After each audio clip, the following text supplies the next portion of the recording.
What's up, my peoples? What's going on? It's your boy JT.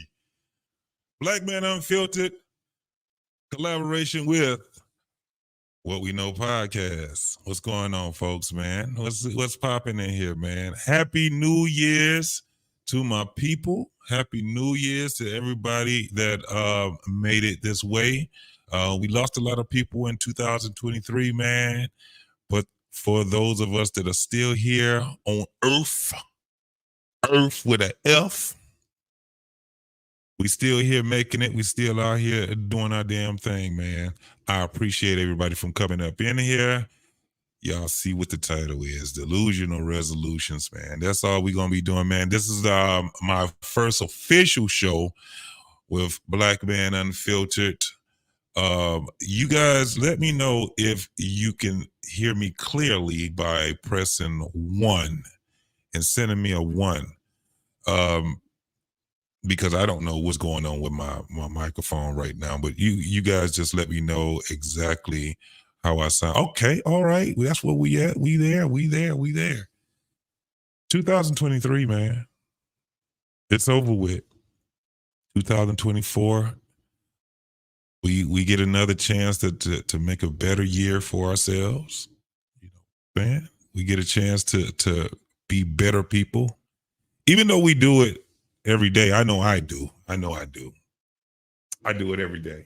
I try to be a better person every fucking day, man. Before we even get in here, man, I'm gonna tell you right now, I'm gonna drop the link, or Black Man, if you in there, man, just drop the link or whatever and let people know that they can come up, man, and we can kick it. This is for the first show, man. It's gonna be I want to be able to freestyle this because this is my first official show on Black Man Unfiltered. Before, the shows that I was doing was with I was filling in for Shushu and her brother Manny Drelly, however you want to say it, the little man, little nigga, the little big guy. You dig what I'm saying? But man, yeah, I just want to be able to kick it with my people, man. And I got a couple of videos that I wanted, want to be able to just show what was going on in 2023, and then we can just go ahead and we can just have conversations, man. These conversations can go anywhere y'all like them tonight. I just want to get a nice feel of what my people is about, man, because we're going to have some great topics, bro. Trust me when I tell you, we are definitely going to have some great topics. Let me go ahead and give a shout out to my people that already done came in here. First of all, my boy Hassan, peace, JT, and blessings to you, bro. Thank you. Hassan is in here. My boy Trey Ferg is up in here. OG up in here. In my generation, you dig what I'm saying? And we got my boy Lit, Lost in Translation. Always, bro. Here we go. Yes, sir. We also got my boy Reckless Ray De Niro. You know what he do? I like to call Reckless Ray the intellectual irritant.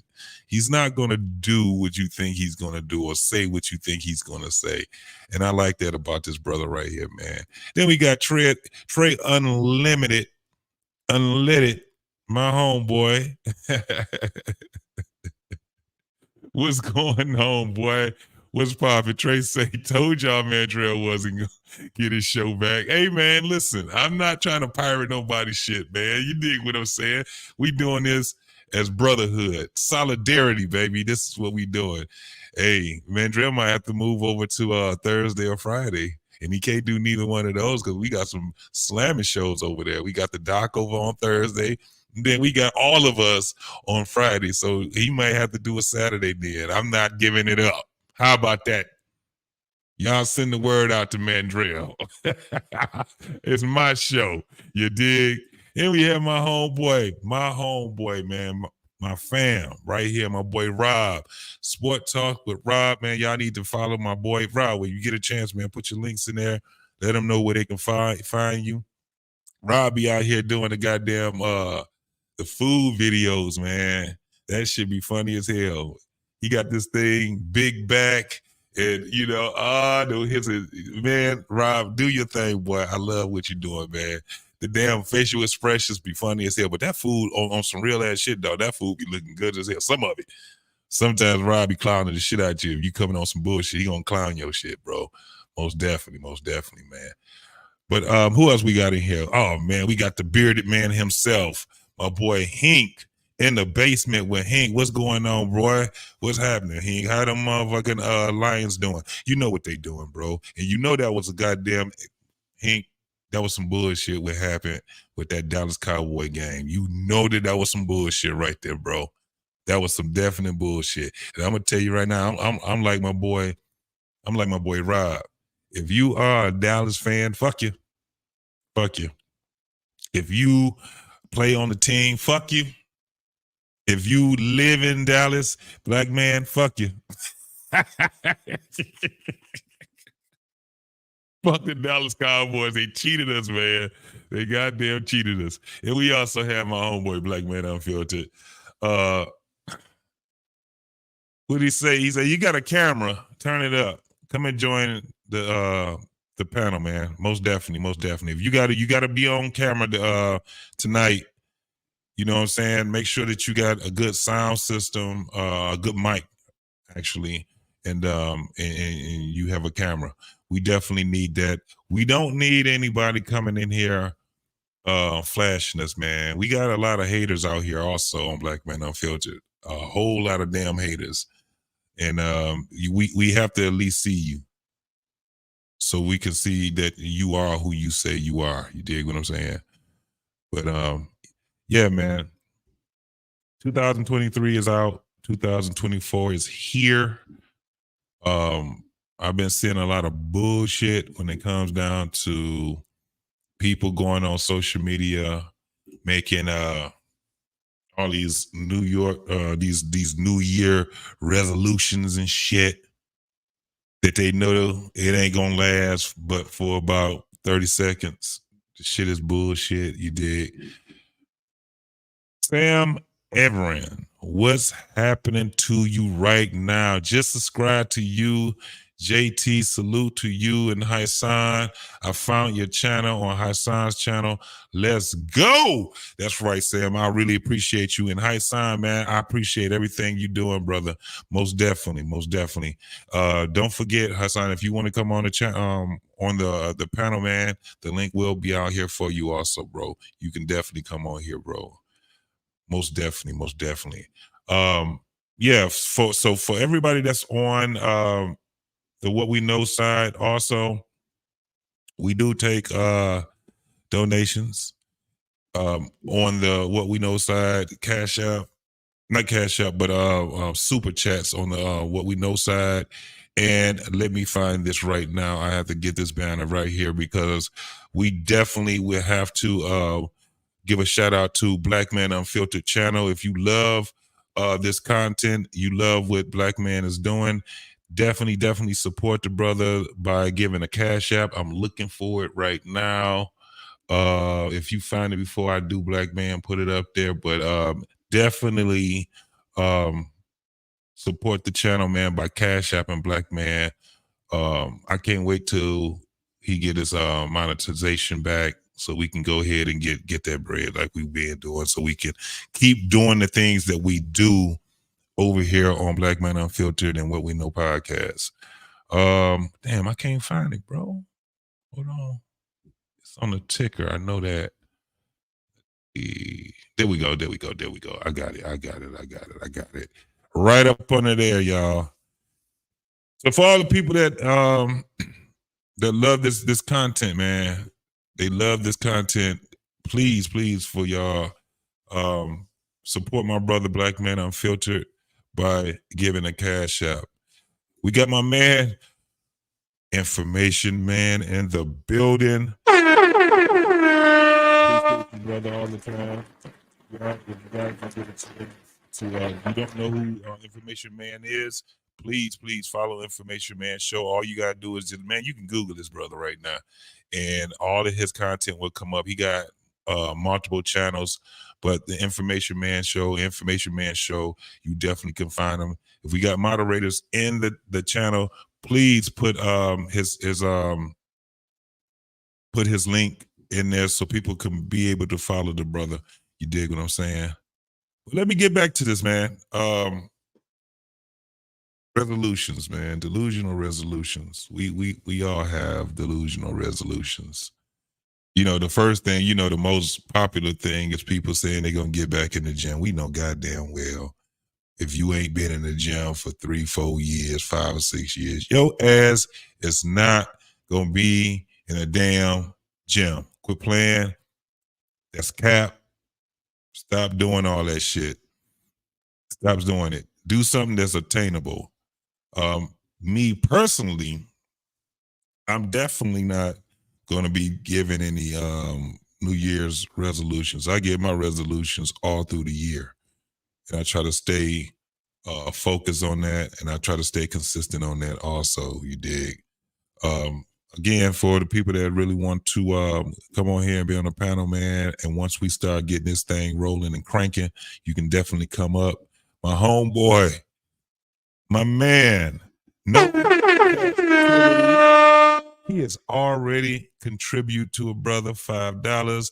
I thank you, bro. We contribute to each other, man. Please, please, please, if you guys have not followed No Captivity, Freezy with Freezy, please go over there to his channel, man. Follow and look out for my brother, man. I'm trying to tell you, this brother right here got some content for your ass, bro. And it'd be so funny because Freezy be having me laughing sometimes because he's so damn animated. I love that shit about my brother, though, man. I love that shit about him.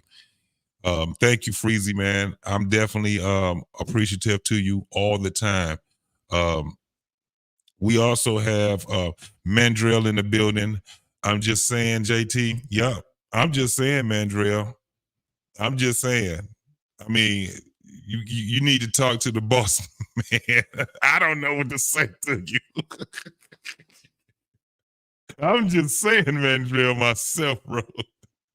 We also got another $5 chat from my man, Information Man. Much respect to you. I appreciate you, brothers, man. I always will appreciate you, Information Man. Content is off the chain. I love what you're doing, bro. And I'm gonna do it like Black Man normally do it, man. When we out here and we get these cash apps, we are definitely going to give you some type of entertainment, and that's what I'm gonna do right now, man. I'm gonna go ahead and rock this entertainment out right now. I'm trying to find something. What the hell? Let me see what I can find right going on here. Let's probably do Black Man. I wish you would have had that one that you did of you and damn sleepy Black David. We gonna call his ass Sleepy Dave from now on. That's your name, Sleepy Dave. It's not Black David no more. We gonna call you Sleepy Dave. This is why. Black David, it's Jesus. Wake up, Black David. Black David.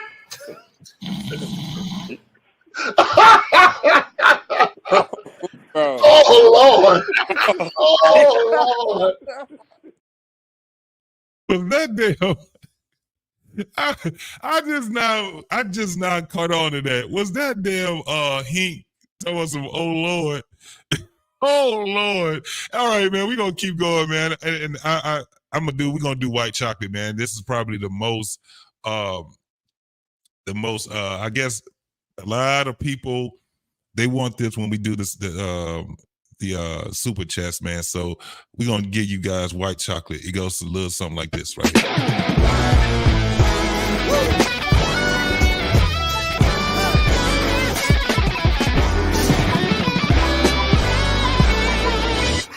I got a red room, it's the red now when the sun sets in my bedroom. Oh, it feels like I'm inside a flower. It feels like I'm inside my eyelid. It feels like I'm inside a flower.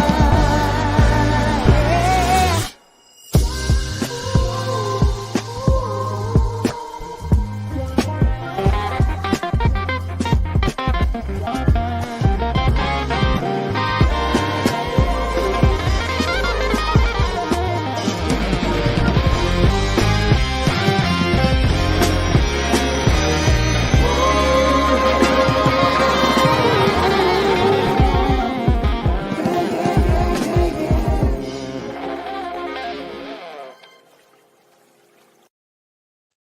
Thank you very much. I need to get that shit. So, hey man, shouts out to my boy Pookie Hybrid, aka CJ from the 5100. Hey man, I appreciate you guys. Hey man, we gotta do another collaboration, man. 5100, we gotta definitely do another collaboration. 2024, man. We bought 2024, man. We definitely gotta upgrade on our what was it? The generational gap type of thing that we had. I love what we did. The last time we did it, man, it did get it out of control. But I think brothers know how to work with each other right now, man, and talk with each other right now. I think we get a lot better at that shit.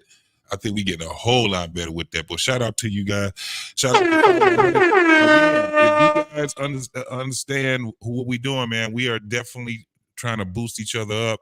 For the 5100, if we got some if you guys know their link, or if you want to, Pookie Hybrid, man, put y'all link in there, man, so people can follow y'all. You dig what I'm saying? Absolutely. Let me see what else we got. We got my boy Lit already in here, Ferg in here. All right. Let's go ahead, man. And I'm gonna do the first delusional video. I think the shit was funny to me. So let me just say this. This might not even be what this video is about, but I'm gonna tell y'all right now. In 2024, brothers gotta stop capping. Stop acting like you something that you are not, bro. And quit trying to impress these goddamn women. You gonna fuck around and kill yourself trying to impress these damn women on some bullshit. The reason why I'm saying that is that you got cats out here swimming and shit, thinking and letting these women thinking these women, they taking them on these goddamn trips on these goddamn beaches and shit like that. And this one video is about this brother acting like his ass can goddamn swim, talking about he's some goddamn Aquaman or some crazy ass shit like that, trying to impress a broad, and damn near killed yourself. Y'all need to cut that shit the fuck out, man. Trust me when I tell you. Let me show you what I'm talking about.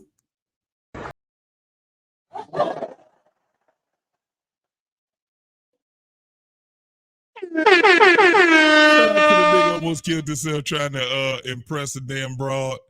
Shout out to him. We can't be doing this in 2024, y'all. We cannot be doing shit like this in 2024, looking goofy as hell. And you know that the cameras is on your ass, boy. The cameras is on your ass. Shout out to my man Lou. Lou Medic, what's going on? He say dude's gonna be dying off Blue Chew Premium in 2024. You know what I'm saying? They better start. Listen, man. Take care of yourself by having a diet. A lot of people like to call them livets and shit like that. It don't roll off the tongue for me. So I'm gonna keep with the word diet. Always get you some stuff that is as close as you can to being natural, bro. Because you out here on that Blue Chew, that shit gonna have you dead to the motherfucker too. That's why I'm you know what? Lou, you said something that really struck me right there, bro. This is probably why so many damn dudes that's 54, 55 years old that's out of here right now, because they out here ain't did shit about going to the doctor, ain't been checked up since they were goddamn living with their damn mama. They don't know if they got an ailment. They don't know if they shit is fucked up. These niggas, the first thing they do because they shit is limp is go out there and subscribe online with some goddamn Blue Chew or what's the other shit? Viagra. They got all kind of shit. The generic shit. And they ain't seen a doctor or nothing. All right, you gonna go out like Willie Lump Lump. I'm trying to told you already ago. Better get yourself checked out. And I ain't the best at it. I ain't gonna even lie. I ain't the best at it, but I work in the hospital, so I have to make sure that my shit is straight. You know what I'm saying? But y'all need to leave that Blue Chew alone, especially if you in your 30s, man. Leave that damn Blue Chew shit alone, bro. I'm just trying to tell you. Now, if you are 70, 80 years old and the shit just ain't working because you just fucking old, hey, man, handle it. You ain't got nothing but 3-4 Christmases left anyway. Don't worry about it. You're gonna be all right, bro. You're gonna be all right. That's all I'm saying, bro. Hey man, we got my man, marriage, politics, and sports in the building. My man, R Payne. If you guys don't know who the hell R Payne is, R Payne, you already know it's coming, right? You already know it's coming. Every time you show your face, every time you come out here, you know what we got to do. We got to give you the proper introduction. If you guys don't know who R Payne is, I'm going to show you who R Payne is. Where is it at? Black man, you got so much shit here, man. What the hell? It's a lot of shit. I'm trying to get to it. And it's hard for me to get to it, but you know what? I'm going to find it because R Payne, you deserve this proper. And this was probably the dopest shit you ever said in your life. Black man, did you get rid of it or is it there? I don't see it. And it's making me mad, bro. Pissing me off. Hold on, y'all. I should have already had it locked, but I didn't know R Payne was already about to be over here, bro. I didn't know, R Payne. You got to excuse me, brother. It's just a lot of shit over here. It's a lot of shit on here that I can't see where your shit is. Damn. Oh, well, I'm going to have to come back and get it. Black man, if you back there. Oh, don't worry about it. Don't worry about it. The toughest things any man has ever done is turn down a nice piece of willing, steaming ass piece of pussy.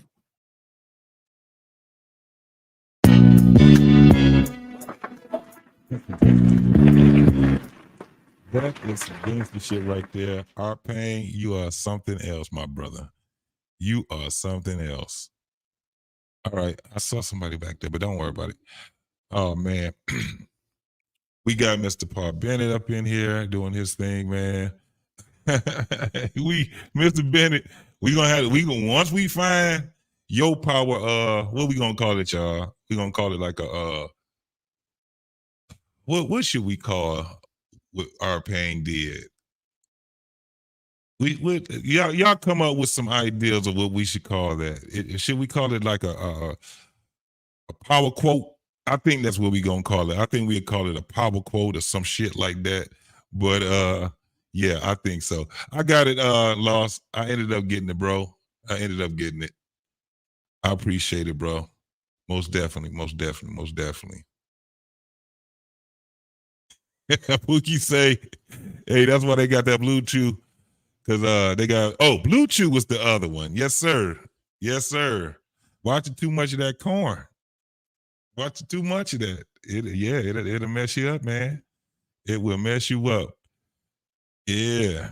There's a worse way to die. Yeah, I understand that, Trey. It is a worse way to die. There is a worse way to die, but damn it, listen, if you in your 50s, we should not be out here dropping off like we've been dropping off, bro. Trust me, I done had about at least in the past 3 years, close to 10 people that I know that was just in their 50s, man, that just popped off, man. That shit was crazy as hell. We got to do better. So that's one resolution that we need to make is to have better health.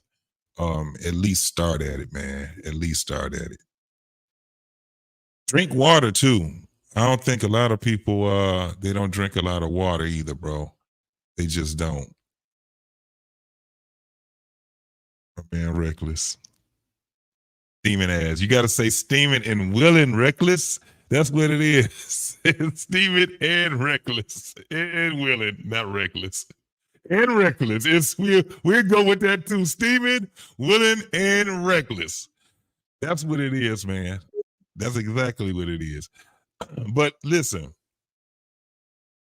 there's another thing that I think the younger generation is gonna have to do, man. Y'all gonna have to learn how to get some rap, dog. Y'all gonna have to learn how to talk to women, bro. Y'all, the men, y'all gonna have to have some game or something, man. Y'all gonna have to, you can't be just telling a bitch that you want to fuck her. You ain't gonna be able to do that all the time, bro. You gonna have to cut that shit the fuck out. you gotta figure it out, bro. And listen, I got another video right here where there's a young lady or an older lady, seasoned, talking to a young, look like he's a Z. He don't look millennial. He looks Z-ish. And she was trying to give him a little game, which I thought that was pretty cool. You know what I'm saying? Because y'all ain't got no game. I'm talking to you Z's and you late millennials. Y'all ain't got no game. Now the earlier millennials, they still do because they were still closer to my generation, but y'all ain't got no damn game, man. I don't even understand how these women would even give y'all the time of day with the shit that y'all be doing. Shit is crazy, bro. It's crazy. Now watch this. This is a young lady or an older lady talking to a young man, and she's trying to give him a little bit of game, man. Y'all let me know what y'all think about this right here. So how would you greet them? I'd be like, how you doing today? Wait a minute. First of all, you need to look them in their eyes. Ooh, right. Look them in the eyes, okay? So look, be like, how you doing today? I'm doing very well. How are you? I'm doing great. You just made my day better. Okay. You know what I'm saying? That's good right there, ain't it? Very good. Okay, so then what's the next step? What should I do next? Okay, so what do you think you want to do next if you're just meeting someone? If she look good, I want to get the number. Okay. I ain't gonna lie. So now why is looking good the only expectation you have of developing a relationship? Right. You got a point about that. That's because, like, you know, as a young man, if a girl looks good, we want to get on that. We want to build something with that female. What does getting on that mean? That means, messing with her, like. Messing with her. Messing how? with her, like building a relationship with her from talking stage to the. Well, first of all, you're looking down like the first thing you want to do is have sex. Is that right? Oh no, that's not my intentions. All right. So what does the get on it mean? So how?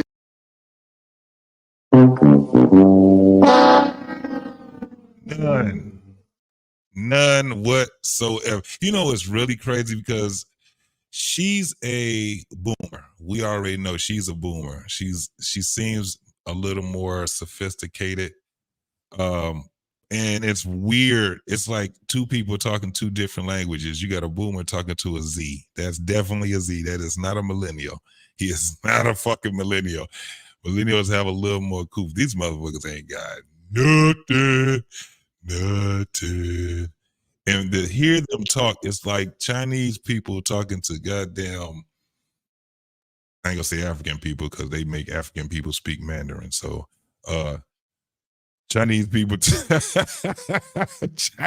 Chinese people talking to Russian. They speak Russian too. I should have said that shit. Fuck it, scratch that shit. I don't even have a goddamn analogy. So hey, yeah.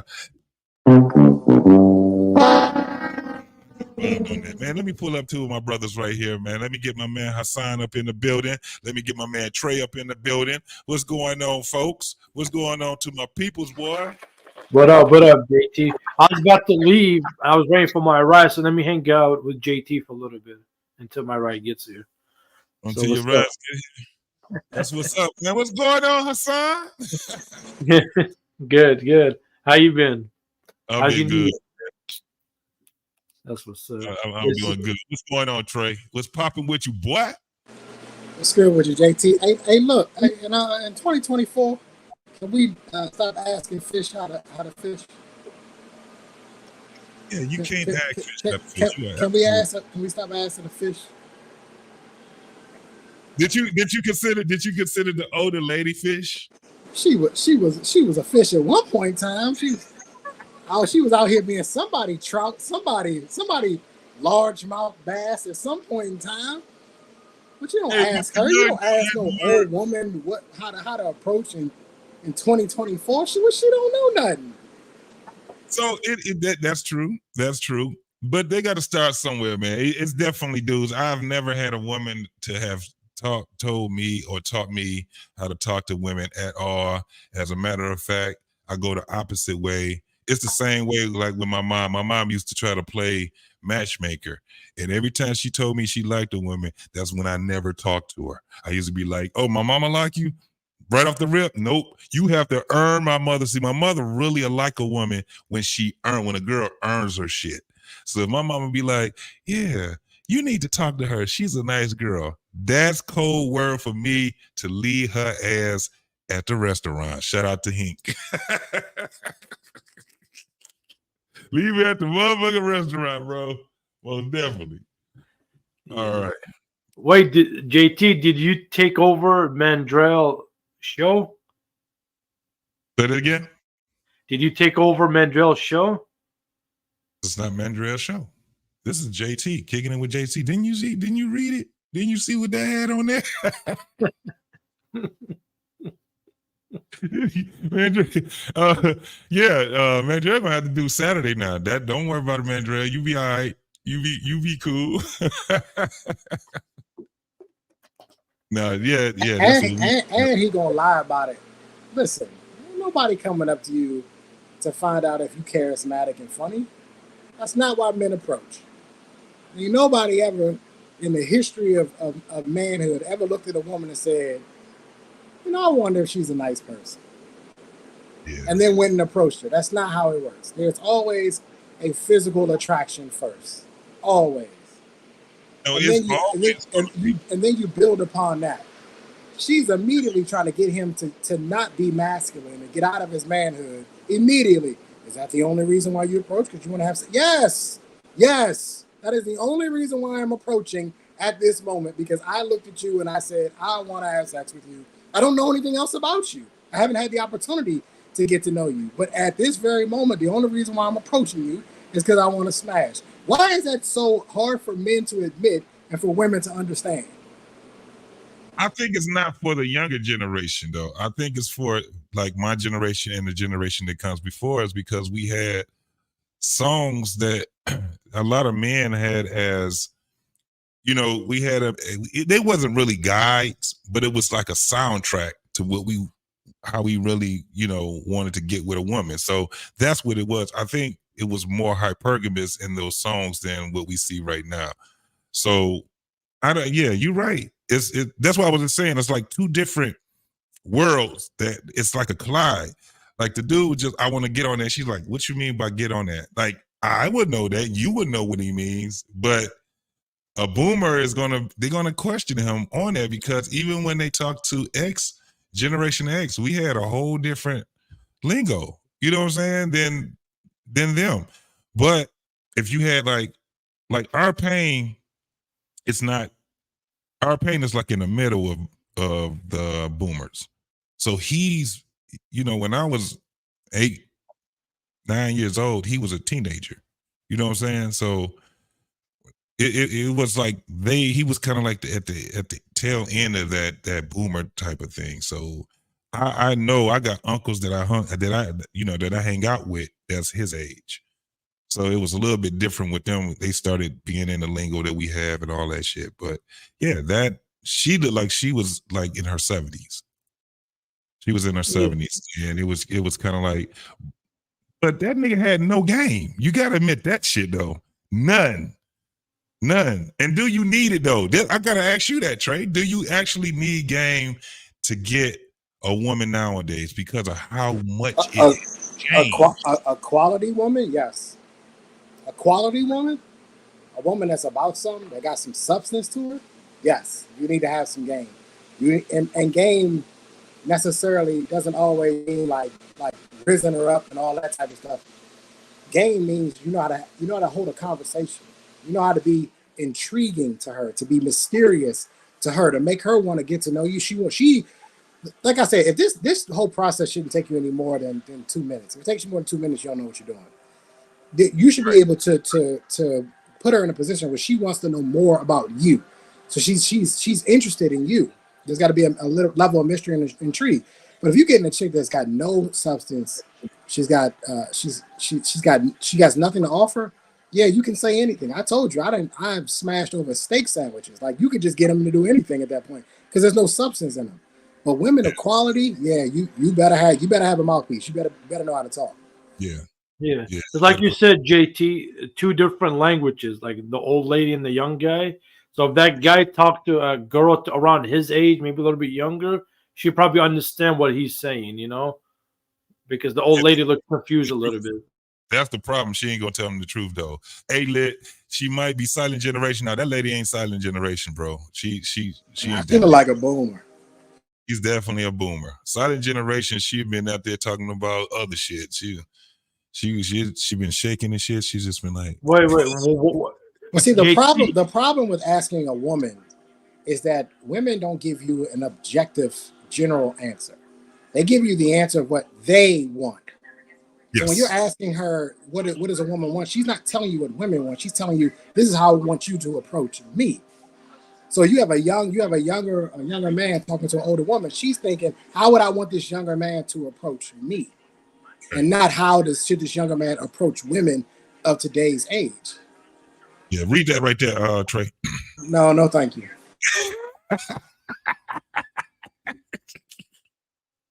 Love said these new women want to know if you can get them in a new pack of hair on the first date. They actually, this is my thing, and I'm genuinely asking this shit. Is this some social media shit or is this some real shit?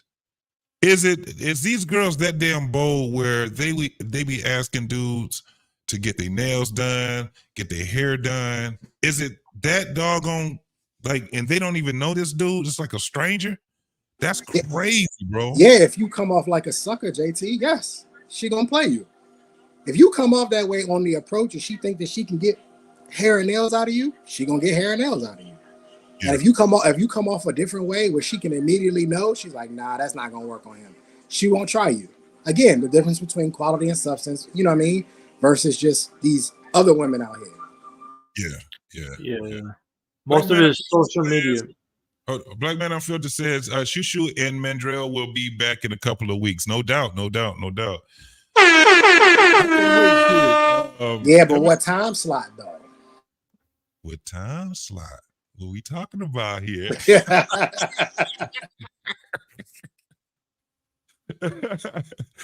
look, the Black Man Network getting crowded, ain't it? We got a lot of personalities going on. It's getting crowded up in here. There's shit going on over here. The new Hollywood, the new YouTube Hollywood.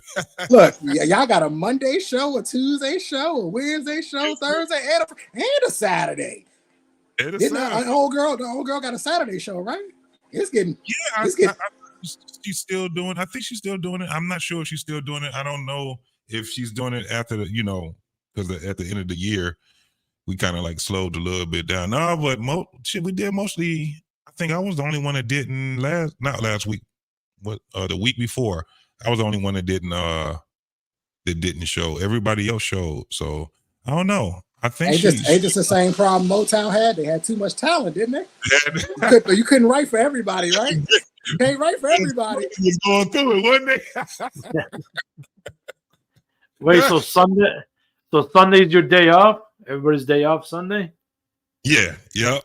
I mean, no, if we got some talent that want to do it, because Sundays is one of those rocking days too, bro. In the afternoon, Sundays and all the way up until nighttime, bro. Sundays be rocking on YouTube. YouTube be rocking on Sundays, no doubt. Lost in Translation said it's hard for old heads to realize that people just smashing these days. It is, man. It's a little. I understand that people are doing it.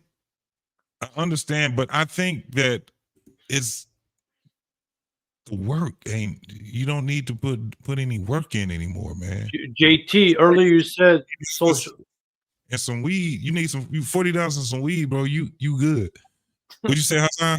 I said earlier you said social media. I was on a panel.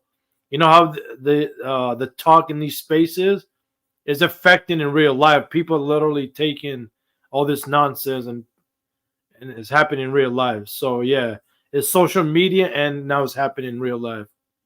Yeah. Lost in Translation say our fans generation was sniffing powder off each other in Studio 54. Facts. Cocaine was a hell of a drug back then. That's when it was pure and everybody was doing it.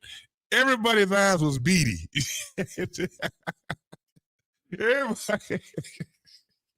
Everybody had dilated pupils, bro. Hey man, let me welcome my homeboy, the other Trey.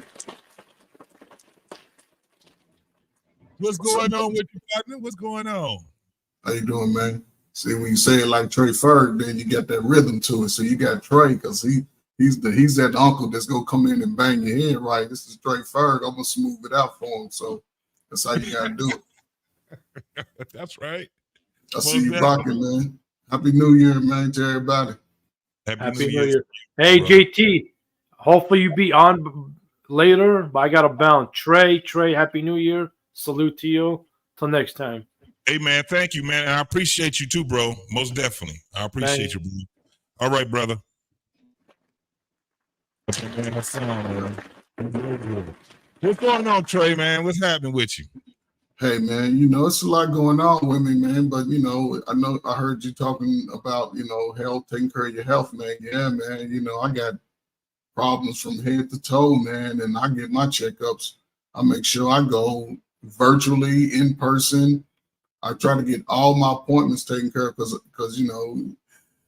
want to go into my 70s, not even need no pills, man. Just roll over and get that eye pain, work out in every chance I get. I hope brothers can do that too, man. It's a lot of things going on, man. So Trey got a big year coming up, and hopefully he can get in that rim. I know JT, you talked about it too. So hopefully y'all can get on that team, man, and then you ain't got to worry about no pill, man. Just a nice old home cooked meal to get your strength all you need. That's all I'm saying. Oh, no doubt.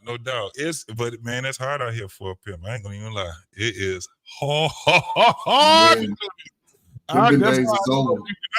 When I talk to Trey and we get to talking, he can't trigger me because I get it. I'm still out here in these games. I mean, in this sport, man, this dating sport. So it's kind of like the women that I'm meeting. It's like, how long you gonna last?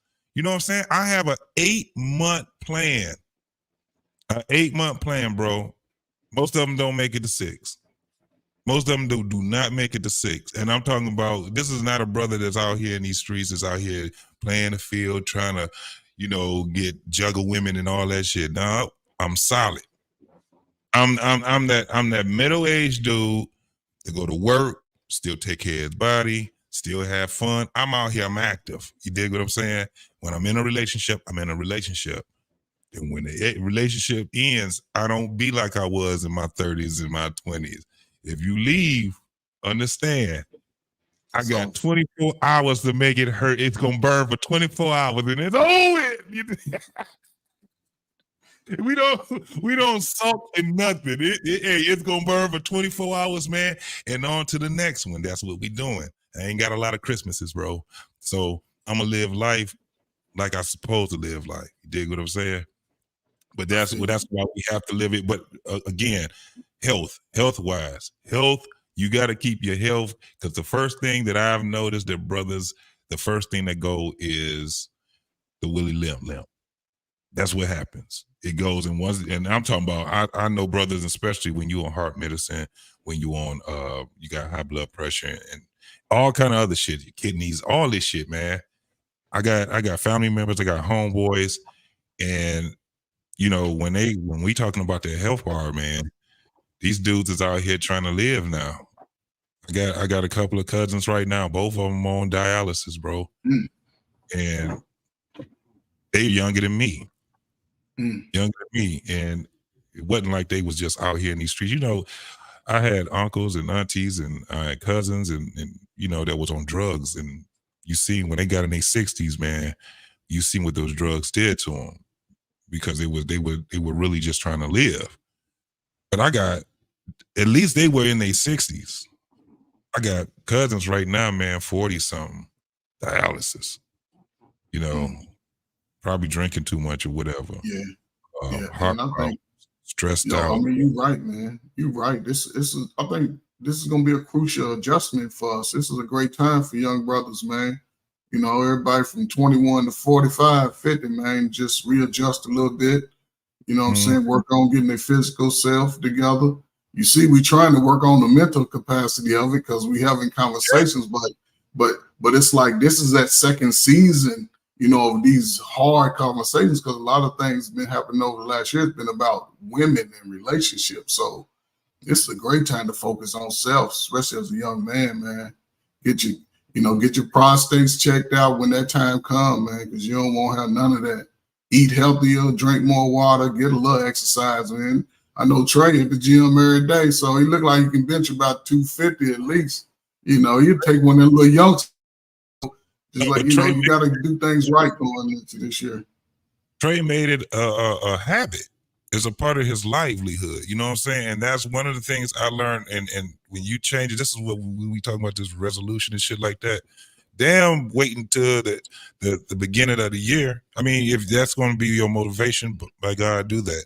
But man, you can start any time of the year. And one of the things I learned was that in order for us to make a change, we have to implement it into our life. You know what I'm saying? It has to be a part of everything that we're doing.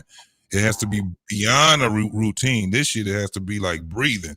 No, I'm going here, and everything else will be around it. I still got to go. Like, I know Trey, he in the gym, he working out. It's not really hard once you start doing some shit where you just try to. First and foremost, you want to be healthy. I know a couple of cats that got on that treadmill, man, and died. You know what I'm saying? So they went on there trying to do 4 miles or whatever it is. You know what I'm saying? So you know what? You know what the interesting thing is? When you make things a habit, you do them, I guess, unconsciously. There are times where I don't realize that I'm on my way to the gym until I'm pulling up in the parking lot. It's become such a routine and such a habit for me that my body just knows. Go pack your bag. You know what I mean? Go get dressed, get ready. We look at the clock. You know, I look at the clock and I just start heading to the gym. And then I get to the gym like, oh, I am at the gym to work out. It's become such a habit.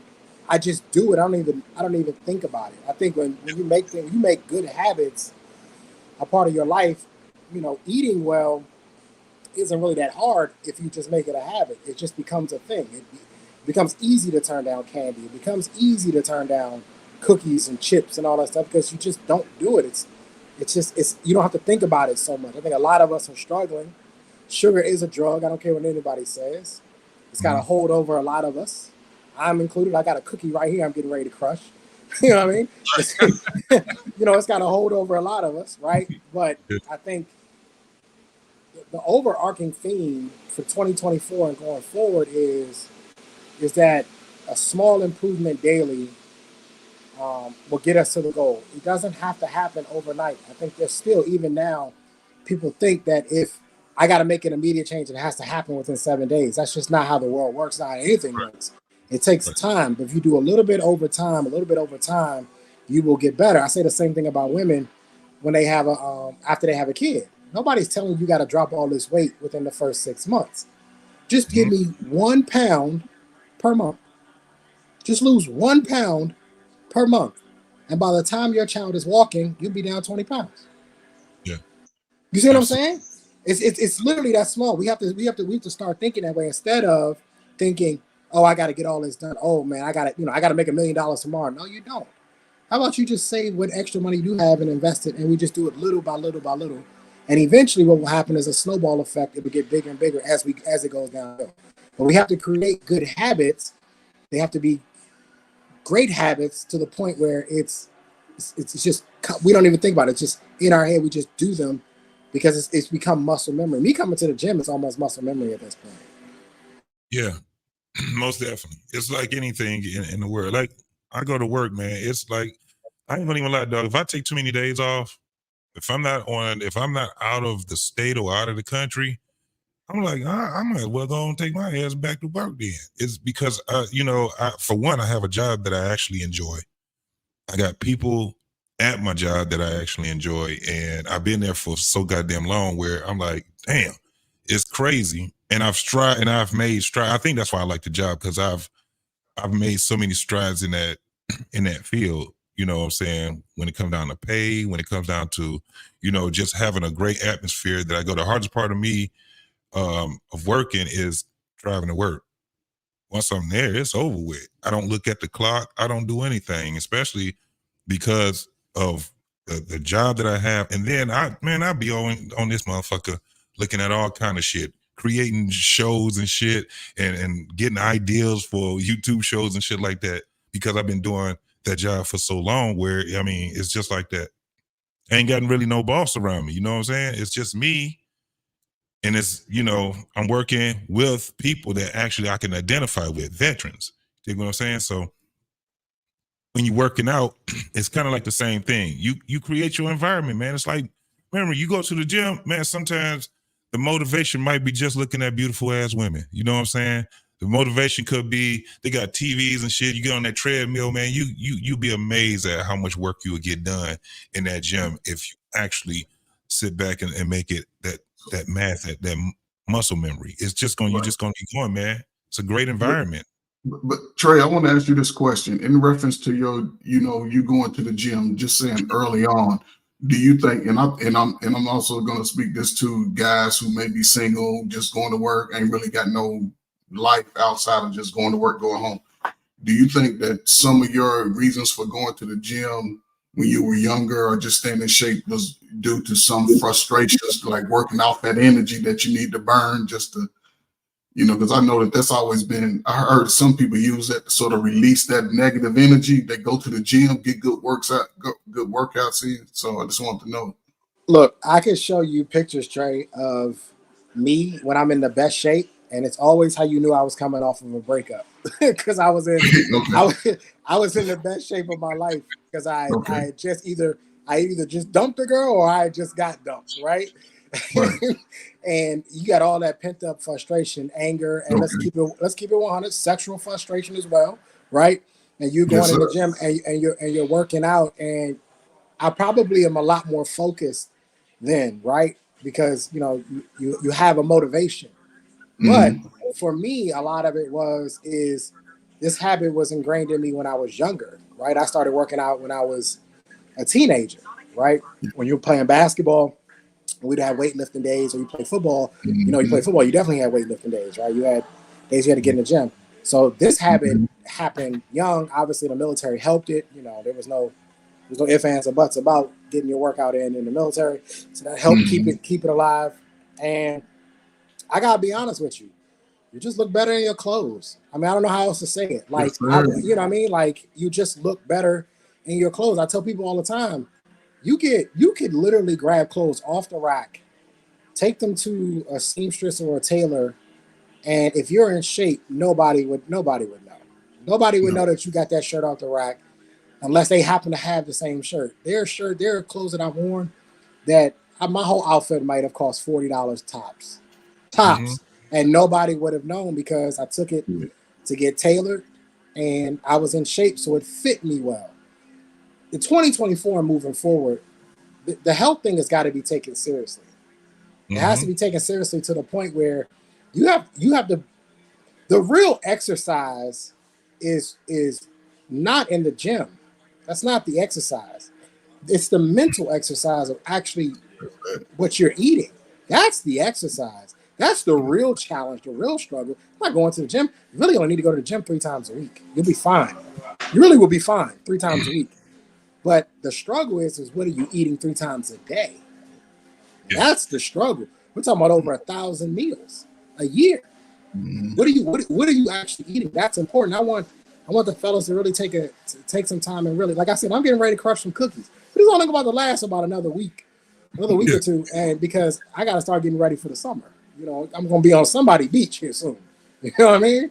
So, but we got to start taking what we eat seriously, and that's, I think that's the issue. This processed food, we got to get out of that. Yeah, it's hear that, ladies? I have my mom living with me now, and it's funny because she cooks. So, you know what I'm saying? It's a whole different ball game when you have, mom is here. She gonna cook and she gonna do. It's like, damn, this shit. It's been so long. I'll be like, damn, I forgot about this right here. You know what I'm saying? Hey, JT, let me ask you this, because when my mom was around, she cooks too, right? But then I would tell her like, hey, You know, I can't eat that, or I'm not, you know, I'm not gonna eat that. Don't cook that because I'm not gonna eat it. And she took offense to it, like you know what I mean? Yeah, because one of her ways of displaying her love is cooking for her family. So she cooks all the time. So telling her that to not cook, it was like, you know, what do you mean? You know, I'm trying to show you that I love you. You don't want my love? It's like, I do, but I want you to cook grilled chicken or oven roasted chicken instead of frying it. You know what I mean? I want you to do these things instead. So we've been trying to change. Do that. Okay. She would do it, but she does. It does get to because it's just certain things that she eat, and I'll be like, yeah, I don't eat it. The only thing is that I've always been like that as a kid. I was always finicky when it came down to food. My mom, I was one of those kids that I sit at the table for 2 hours, dog, because I was not about to eat them damn peas. I'm just not gonna do it. I don't know what you're gonna do. No cake. All right, I didn't want no cake anyway. Shit, it's got a candy bar. I grew up with my mom like y'all. You know, my mother cooked at least, and she was cooking for us. 6 kids in the home, my dad and herself, and we had a home cooked meal at least 5 days a week. She never cooked on Friday. She used to let us know, I ain't cooking on Friday. You're gonna go out to eat. I'm gonna give you a couple of dollars. You know, especially when I was before my teen, you know, before I was 14. But my mama cooked pretty much every day. And when I was, you know, out here in this dating scene world, one of my biggest questions was like, can you cook? Okay, are you willing to learn if you don't know how? And if you can, I need that home cooked meal. That's what's gonna keep me coming to you. If not, and some women be like, oh no, okay, well then I already know that we ain't working because I'm not going out to eat every day after I get off work. I'm not doing all that. I'm going to the gym and I need something steaming in the crock pot by the time I get off at 6 o'clock, and I need you to be able to have a warm cooked meal. That was just me. And believe me, I got lucky, and boy, she can cook everything from, you know, from curry goat to oxtails to homemade everything. And it's a trip. It's a trip. I hope y'all do find it. You know, and that's a big thing. And most men, we learn how to cook for ourselves anyway. I was just about to say that.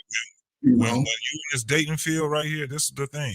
I'm telling you, sometimes women just don't know how to take me, bro. I can cook my ass off. I don't care what it is, on a grill, on a stove. I can bake. You know what I'm saying? I give me a damn wok. I got it too. Benihana's ain't got shit on me, bro. I go, what the fuck we talking about? You know what it comes down to? Because I know how to follow directions. That's all it is, man. Most men do. I got cousins, you know, boy cousins. That's all we've been doing ever since we all been grown. We always, you know, stealing each other's recipes and you know what I'm saying. And now we on that health kick type of shit, man, where we start talking about, you know, different things like we get lean meat. You know what I'm saying? Whether it's going to be, I'm not a real, I don't eat red meat a whole lot because I like steak, right? So I don't eat red meat a whole lot. I eat fish and chicken more than anything else. But when I do eat it, I like to, you know what I'm saying? I like to get, I like Wagyu meat now. And that, man, once I started fucking with Wagyu steaks, I was like, I can't. You rich, JT? That ain't. Yeah. No, I just learned how to put my money in certain places. That's all that is. He said, give me the Wagyu. And I was hooked ever since then. I was like, damn, Wagyu, you know, kosher meat, all kind of shit. I was just like, damn, it tastes better. And I like to feel better after I eat, right? That's why the time that you eat, it really matters because, you know, have you ever, I remember being young, man. I remember I eat at night, and I'm from Detroit. If anybody know anything about Detroit, we got Coney Island. We used to have all these doggone restaurants that stayed open 24/7. They don't no more because they got tired of getting robbed. But you go to Coney Island, man, you can get Coney Island, I think, man, especially depending on how hood it is, the hooder it is, the better the food is. I don't know what it is, but them motherfuckers will cook you anything. And you eating after you come from the club. You already done got drink in your system. And then you got some damn red meat or chicken wings or, chili dogs and chili fries with all kind of shit on it. Man, let me tell you something. A lot of people thought they was hungover because of the alcohol. No, your ass was hungover because of all that shit you had on you. And then you don't flush out your system. So you got that shit just sitting in your stomach like crazy. And then next thing you know, you feeling bad. When I look, like I stay in the Metro Detroit area. I don't stay in Detroit, but if I go in certain hoods, man, I swear to God, everybody in Detroit got the same limp. Like if they're on the east side and they're in a certain neighborhood, they all go to the same liquor store. They all got the same limp. They all do the same thing because they all ordering the same shit. So they go to the liquor store. Everybody getting that same cheap ass liquor. They all getting Newports. That's funny. All the Newport smokers are dying, right? Or they just quit smoking. Now everything is about what? Breeze, all these damn these goddamn vapes. They've changed from, unless you are a Z, not a Z, but an X or a boomer, you ain't gonna see no millennials and Z's smoking damn Newports. And if they did, that means everybody in their family did. But these motherfuckers now is into vapes. And when you see how everybody is, it's like they all got the same fucking walk, the same limp, the same ailments. I hate being around people and they all coughing and sniffling. That's telling me, I'm like, man, y'all got so much goddamn mucus in you. You just be like, when you get a little more health conscious, you be like, oh, why is everybody sniffing? Why is everybody coughing? You're like, damn, what the hell is going on? And it's because that's why when you see a bunch of fat people, they talk about it's hereditary. Nope. It's because all y'all eating the same shit, drinking the same shit at the same time. All this shit is going on. Hey, man, I got my man in the back. Y'all already know what it is. We got Mr. What's going on with your R-Pain, man? Yeah, I was just getting ready to get off because you started talking about people coughing and have mucus. I said, you don't want me up here and shit. Yeah. You have sickness. Nah, man, it be in the summertime, Pain. It be in the summertime, man. And I know what you guys talk about. Y'all started talking about cooking, man. So I had to get up here because I gotta be some kind of an amateur chef, man. I can throw down, man. Forget about it. I cook my ass off. What's your best dish, man? What is something that you be like, I'm about everybody to get out the kitchen, move out the damn way. I'm about to show you how. Listen, I made a seafood lasagna with a white sauce, right? Had crab, shrimp, and lobster in it with a white sauce. And I seasoned my regatta cheese. And then I had like 3 or 4 different cheeses on it. That shit must have weighed like, I don't know, 10 pounds. This shit cost me $200 to make. I tell you, people was like signing up, man. So can I get a piece of that? Because I put it on Facebook, man. Everybody said, man, how come you ain't invite me over? Blah, blah, blah. I don't even know who you are, goddamn it. So I can tell you, you name it, man. Salmon. I got a formula for all my meat and fish, right? And one of the things, maybe I shouldn't tell y'all my secrets because I might sell them one day. But any kind of stuff I bake or smoke, I always cut up some onions and fresh garlic and layer it on the pan at the bottom, and I put anything on top of that. And the juices, man, you could make gravy, you could take it, and you could put it in a soup, especially if you smoke it. Man, I smoked the turkey. And we pretty much ate every piece of the damn thing because after it was done, the carcass, the bones, we put it in like a soup. Mm-hmm. Yeah. I mean, I just do. Listen. If you look like me when I was younger, I used to get the college girls and bring them to the place, and I cook some food. I can make chicken gizzards taste like a gourmet meal. What? Hey, let me tell all the single men out there something. You save yourself a lot of money by cooking for them. Yeah. You invite her over to the crib, you clean your crib, or hire somebody to come over and clean your crib. Especially the bathroom. Light some candles, put the lights down low, put some nice music on, cook for her. I'm telling you, it'll save you a ton of money, and she'll like it. I've done that. That's been my go-to. Oh, are you gonna take me out? No, but you can come through. I'm getting ready to make this garlic butter sauce and put these snow crabs on. You want something like that? You making snow crabs? Oh, you making it? Hey, I'm about to put this fillet, this salmon fillet on the grill out back. You want to come through? Yeah, I'm on the way. I'm just saying, fellas, it's a little bit of a hack. It's a little bit of a hack. It's a lot of Hey, JT, I got another one. You can also break the touch barrier doing this. You bring her in the kitchen with you and say, hey, you want to help me out with this? Come help me out with this. Let's cook this together. Right now, you're in there, you chopping it up. Maybe you have her chop up your tomatoes. Maybe you have her chop up your onions. Maybe you have her chop up. You turn her into the sous chef. Now y'all in the kitchen talking. Listen, there's all kinds of ways to get this thing done. Me personally, I try to. If she like mine, then you know, hey, look, wait, now if she like that Zinfandel bullshit, you got to put her up on some real game. This is man. Trey just said some shit, man, where listen, I learned that at 16, bro. I learned at 16. I didn't have to be taking a girl out like that. My mom was like, why not invite her? And it was me and my cousin. She said, why not invite her and her friend over and y'all cook for them? Yes, sir. Dope as hell, because listen, it's way better than taking her to a damn restaurant. You know why? Just like what Trey was saying, they in the kitchen, we chopping it up, we got the music playing, we got all kind of other shit going on, we asking each other all kind of questions, or we just joking with each other. It's a whole different type of thing. And when she can see that, for one, if you are a cooker, see, that's how I know our Pain, he be out there rocking, because the shit he talking about, man, you need utensils. You need some real utensils. You can't be out here. Hey, JT, them not utensils. He got tools. He got tools out there. I already know, but he was just talking about, man, come on, a seafood lasagna.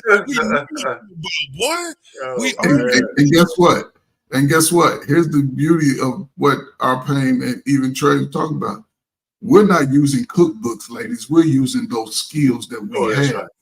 Right. We're not going to that book. We seen it, we did it, and it worked, and we're gonna keep doing it. Now, let me give you the last one that I just did though. I sent her a picture of a recipe and said, "What you think? You think we can recreate this?" That was our first date. I sent her a picture. It was a honey bourbon glazed salmon and some potatoes and something else. Now, I've already done it. I already knew how to do it, but I was trying to get at her. So I'm like, hey, I sent it to her. Hey, I texted her, you think we can recreate this? She FaceTimed me and said, I'm free Friday. We should definitely do it. That's because you made I'm trying to tell y'all fellas, there's a whole, I'm talking to the single guys out there. There's a whole kind of a million ways to get a woman around you without having to take her and spend $400 on a dinner date. There's a ton of ways to do this. My next thing, I just picked up some rollerblades. That was my gift to myself for my birthday. I just picked up some rollerblades. That's what I'm gonna be doing this spring and this summer. Man, get it in, bro. Get it in. I'm about to get rid of this damn mongoose bike and get me a lighter goddamn bike. This damn mongoose, man, it's goddamn too damn heavy. I be going up hills and shit. I'm saying, man, I need to get a little bit. I might not get a Kennedale. I ain't got that type of money yet, but I got to get me something a little more lighter than a mongoose. Mongoose is not bad, but when you start going up mountains and hills and shit like that, that is not the bike that you need. And rollerblading is another thing. We do roller skating here in Detroit. Wait, you in DC, ain't you? Trey? I already know. They there. They Baltimore, DC, Chicago. Hey, JT, let me tell you how I get that kiss. So you bring her in, right? You say, I need to taste this. So you got your spoon. You got the spoon, baby. You got your spoon. You say, hey, come taste this. I want to make sure it tastes good. You give her a little sample of it. You say, oh, it's dripping right there on your lip. Let me get that for you. It's a wrap. It's a wrap. It's done. Hey, Luke said this is how you get the kitty steaming. He started, ladies and gentlemen, that's right. So Trey, Trey, you're giving. Come on, man. Hold on, let me get it out here I'm because sorry. they with it. Lost in translation say you wrap the apron around her. Absolutely.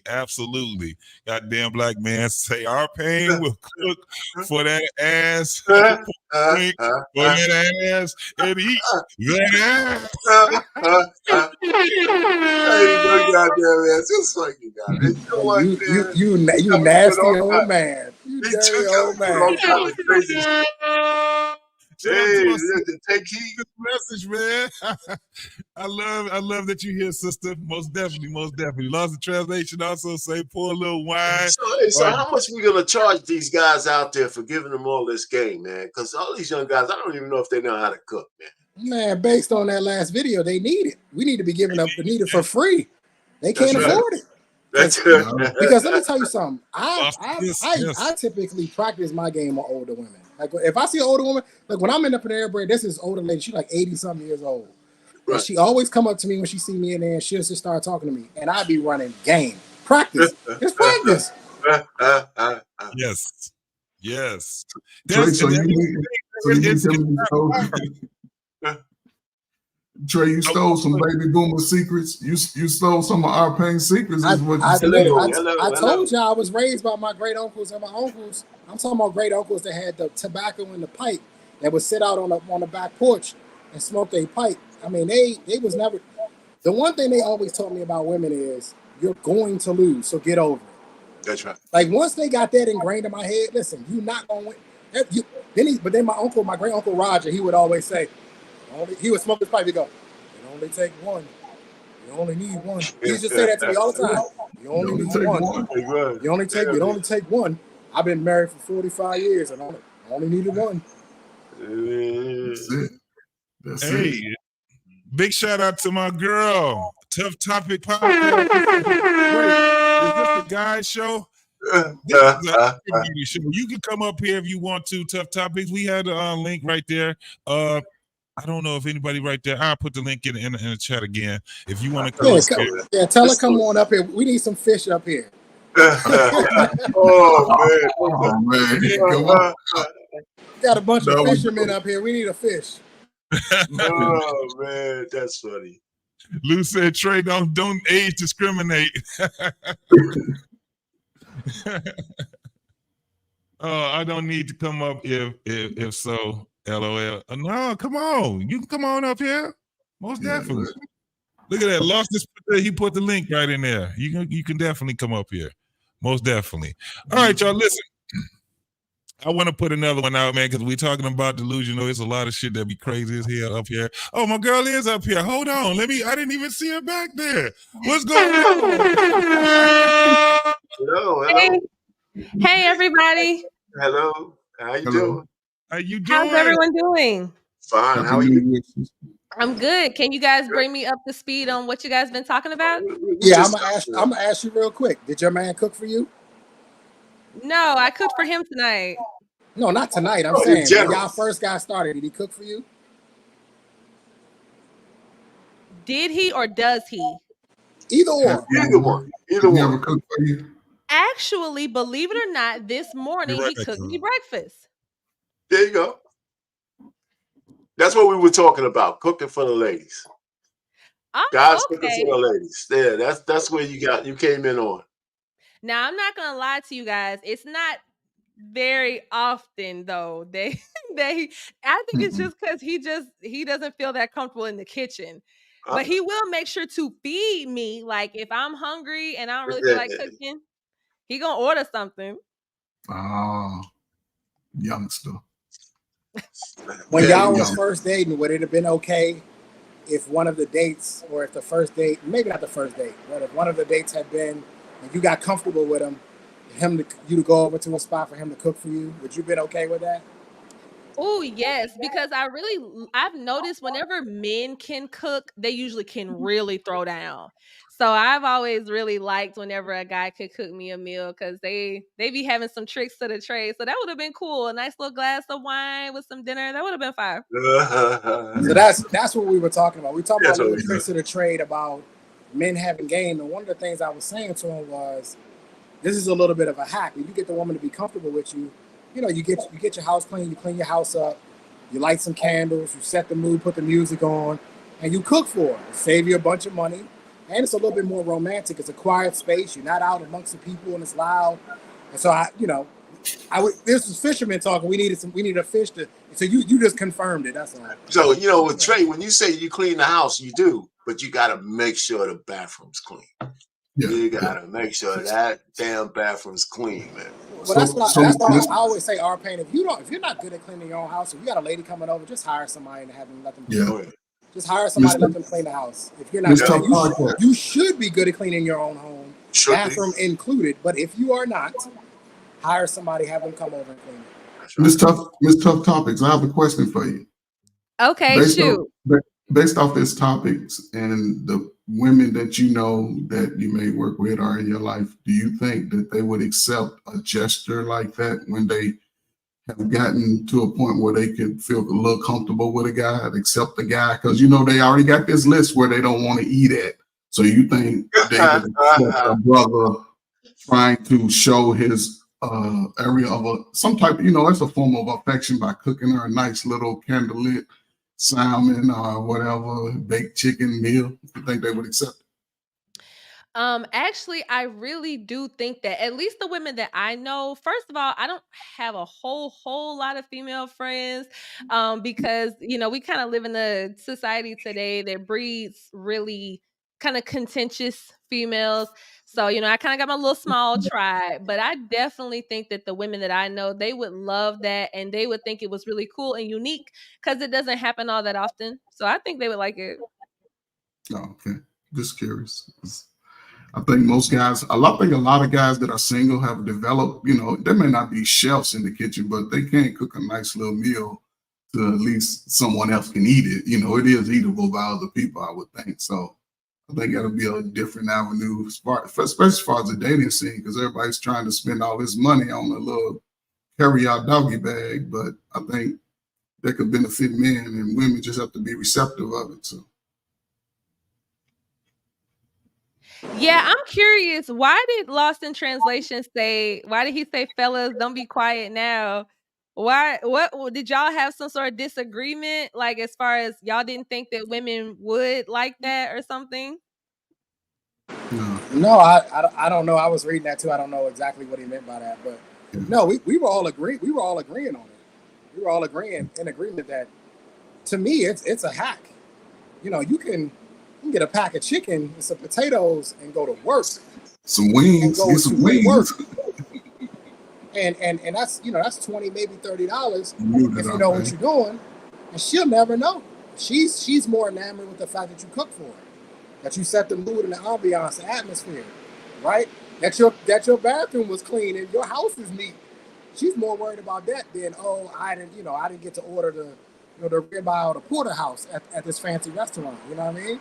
And I think, honestly, we were talking earlier about women with substance and quality versus the other types of women. I think a woman of substance and quality would prefer that, honestly. I think she would prefer to see a man in the kitchen cooking for her and showcasing his ability.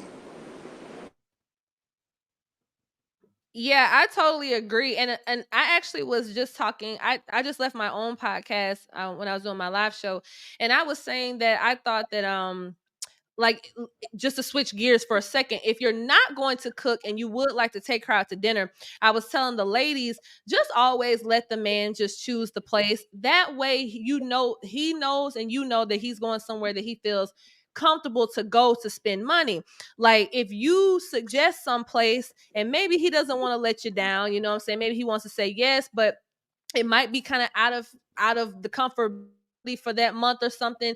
Whereas if he says, okay, I'd like to take you to dinner, and you say yes, and he's like, hey, how's about Cheesecake Factory, like everyone talks about? And of course, hopefully you'll say yes, like a logical person. And then that way everybody's cool. He already knows about how much money he's going to spend. It doesn't have to be a thing where he's feeling like this date, he can't even enjoy it because all he's going to be doing is thinking about the bill at the end. So. Yeah, I never had that problem. No, because I never let anybody. That's because the meals was $6 back in your day. No, $6. It's all relative. It was $6, but if I only had 7, we were going where I wanted to go. It's as simple as that. Where we didn't go. You know, If that's I one of only those. had 7 or paying, we weren't going out. Yeah, but I've always managed, man. I always had a budget for the ladies, man. Always had a budget. You know what? That's another thing I wanted to bring up. I don't think that a lot of women, especially in today, understand that as a single man, I have to have a dating budget. There's a certain amount of money I have to allocate per month just to go out on dates with women. I don't think women take that into account.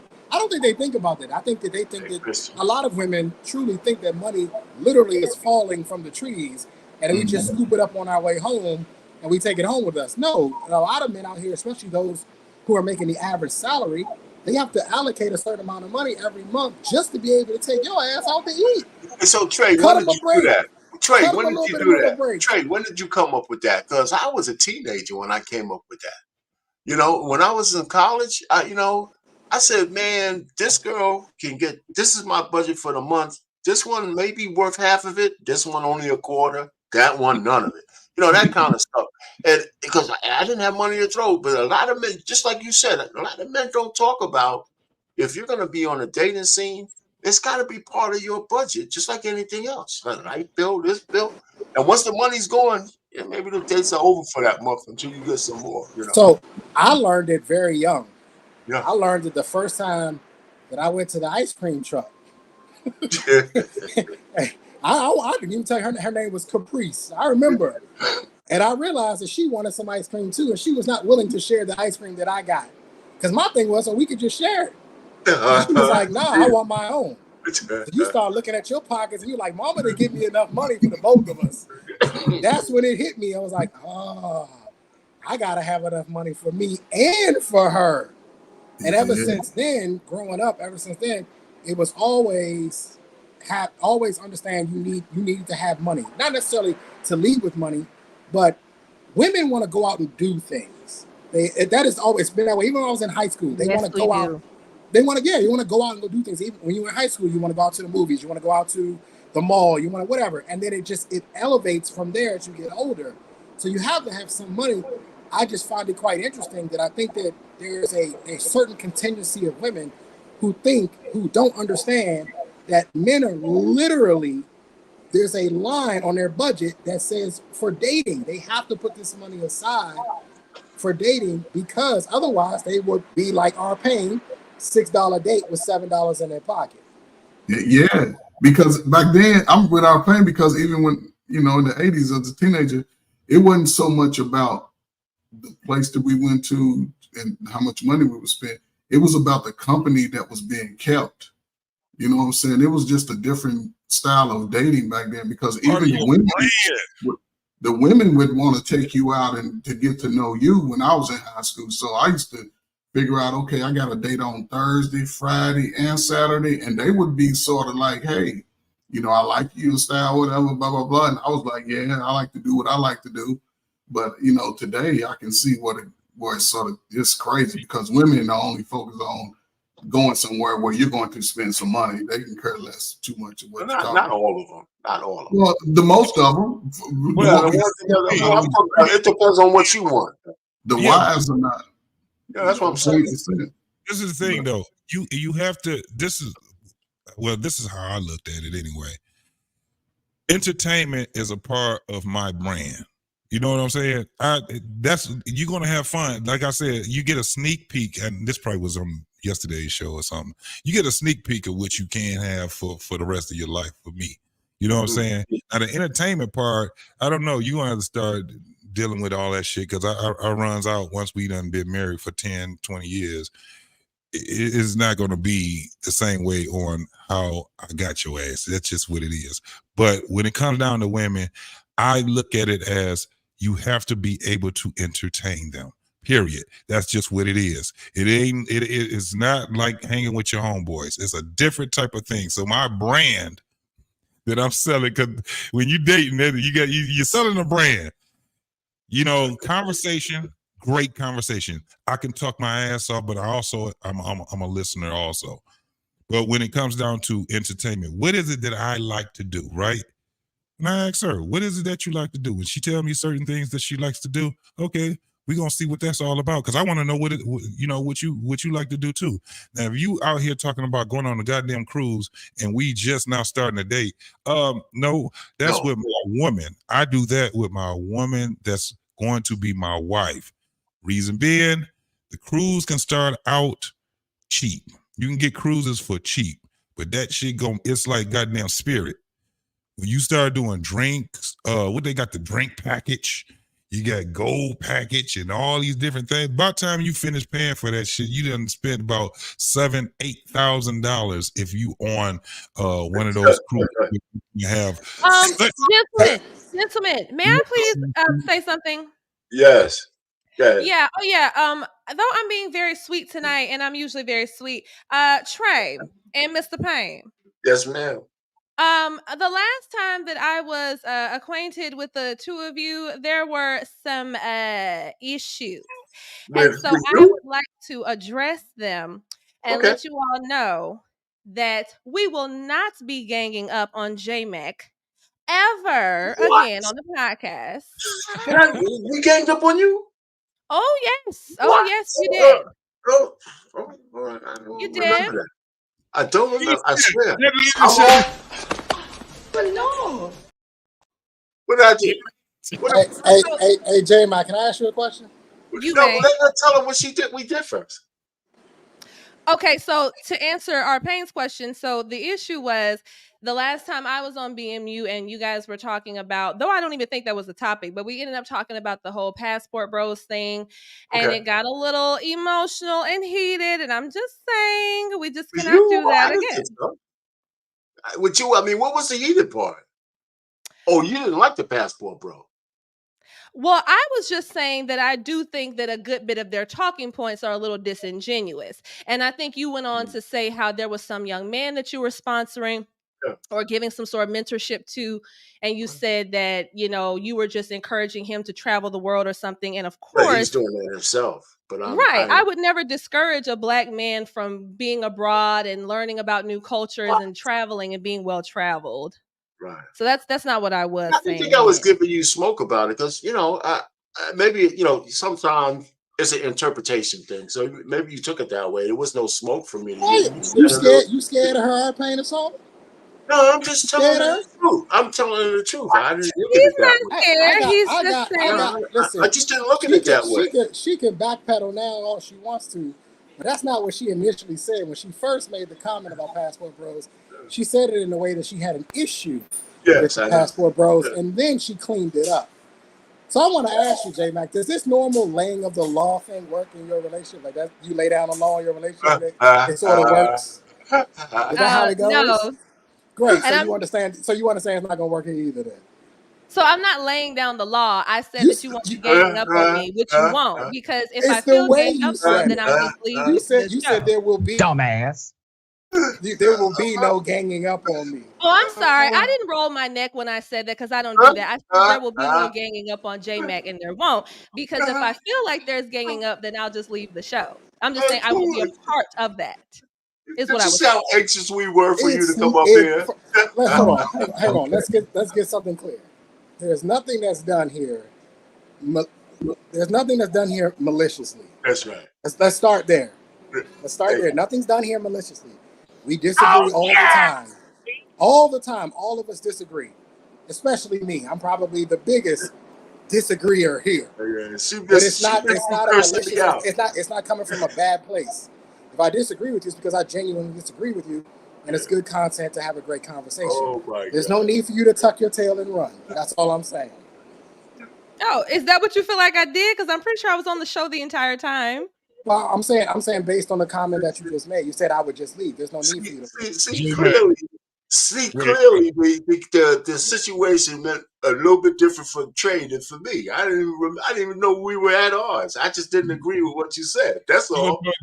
Trust me, there's no ganging up. A lot of it. This is what's funny when we talk on here, and sometimes we just everybody we got eyes with each other, but we only speak to each other's speaking points. Yeah. Understand this.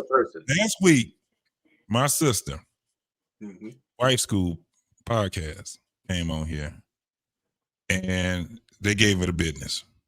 but she stayed the whole time. And it wasn't about her, it was about her talking points. That was all it was. It is all love over here. All of us.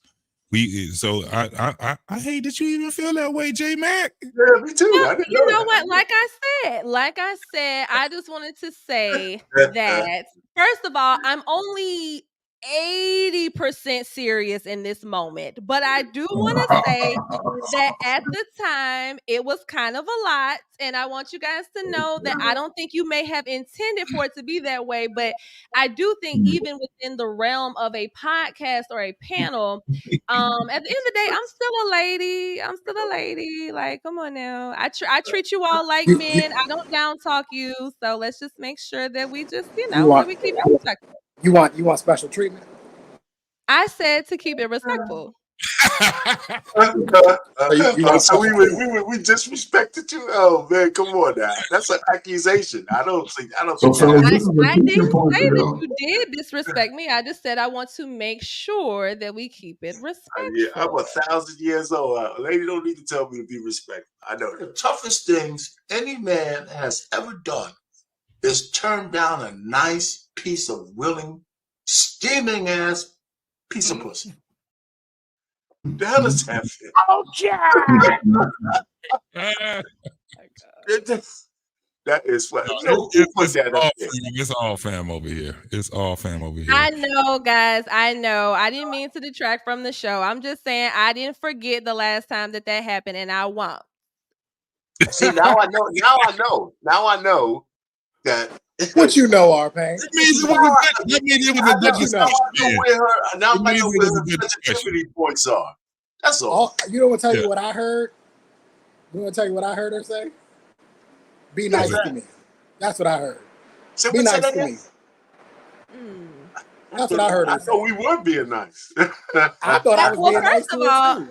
Notice JT was in that same conversation, and I haven't said anything to him because he was able to articulate his point without making me feel like he was trying to drag.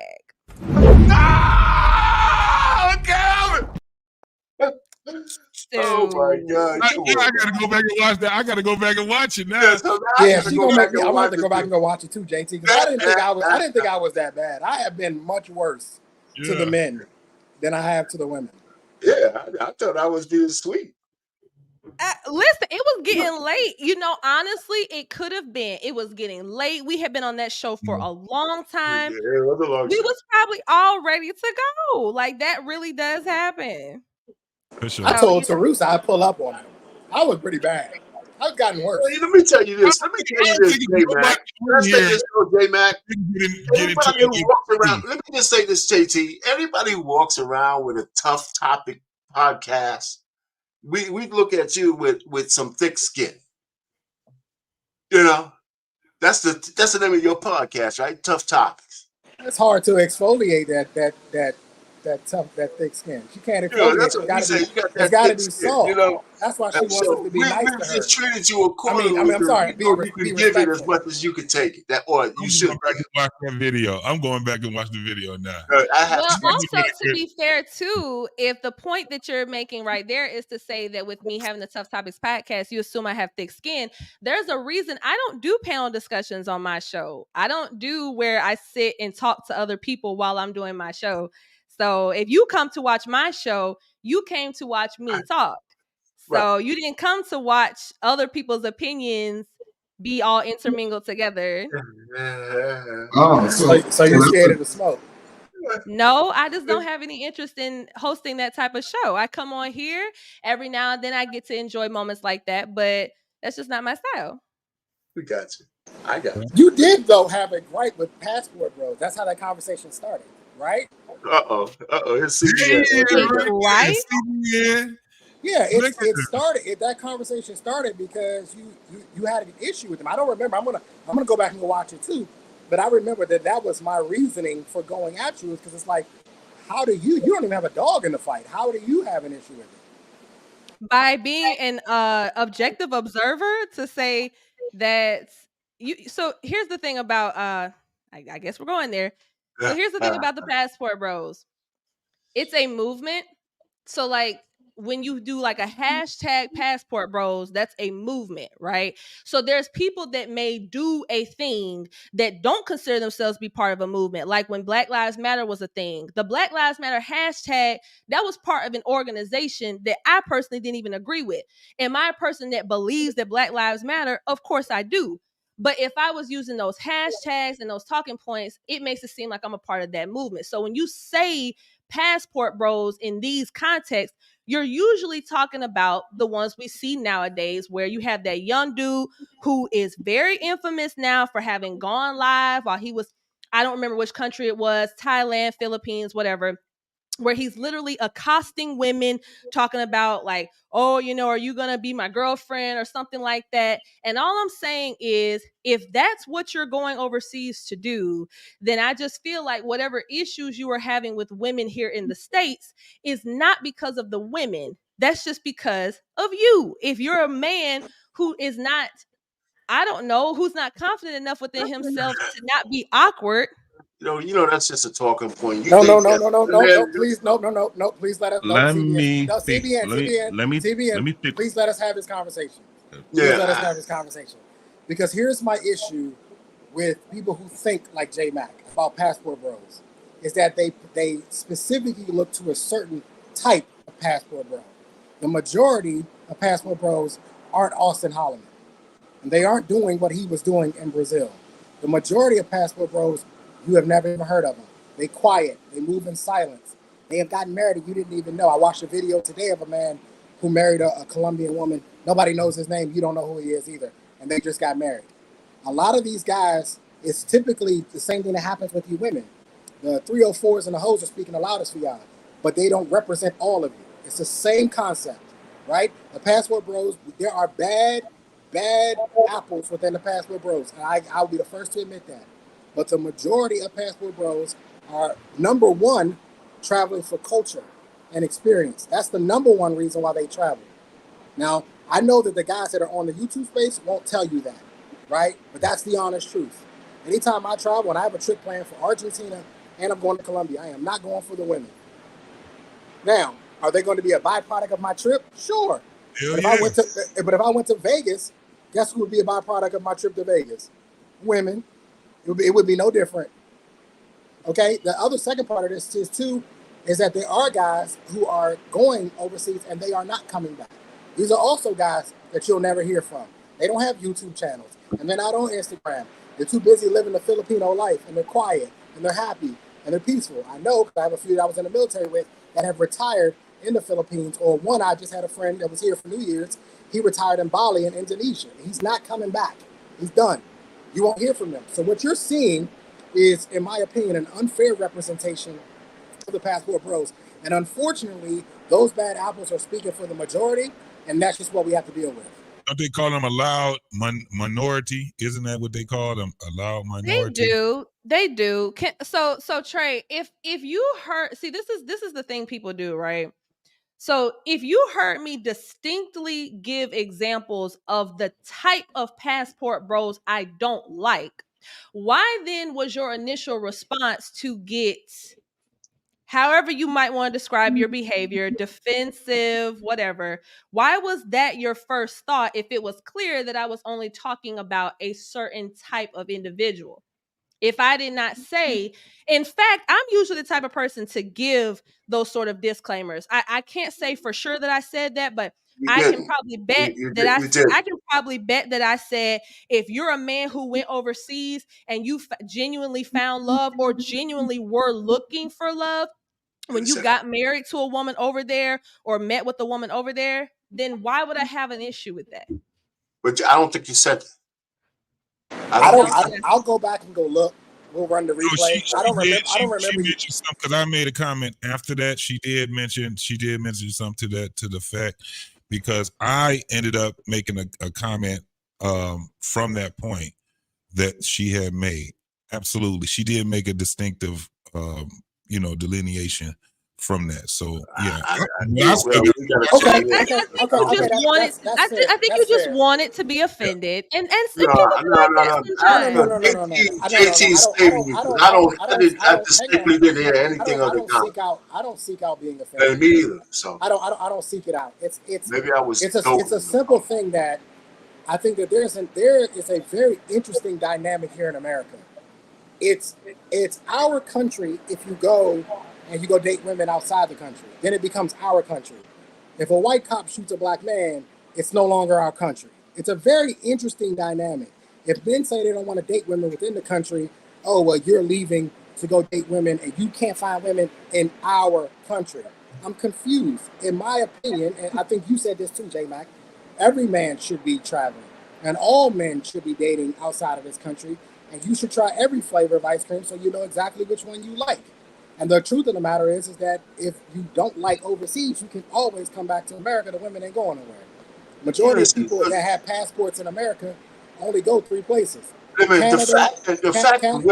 fact is, hang on, Canada. Yeah, Mexico, but Trey, you going on and nobody else is saying you that. You don't have a dog in this fight. Why can't y'all why don't she named me? Man, I don't understand why do married men want to get into these conversations so badly. You're a married man. Let us have the conversation. Wait a second, Trey. She mentioned my name too. And all I'm saying is the fact y'all married men love to jump in single shit. Just stay out of it for a second.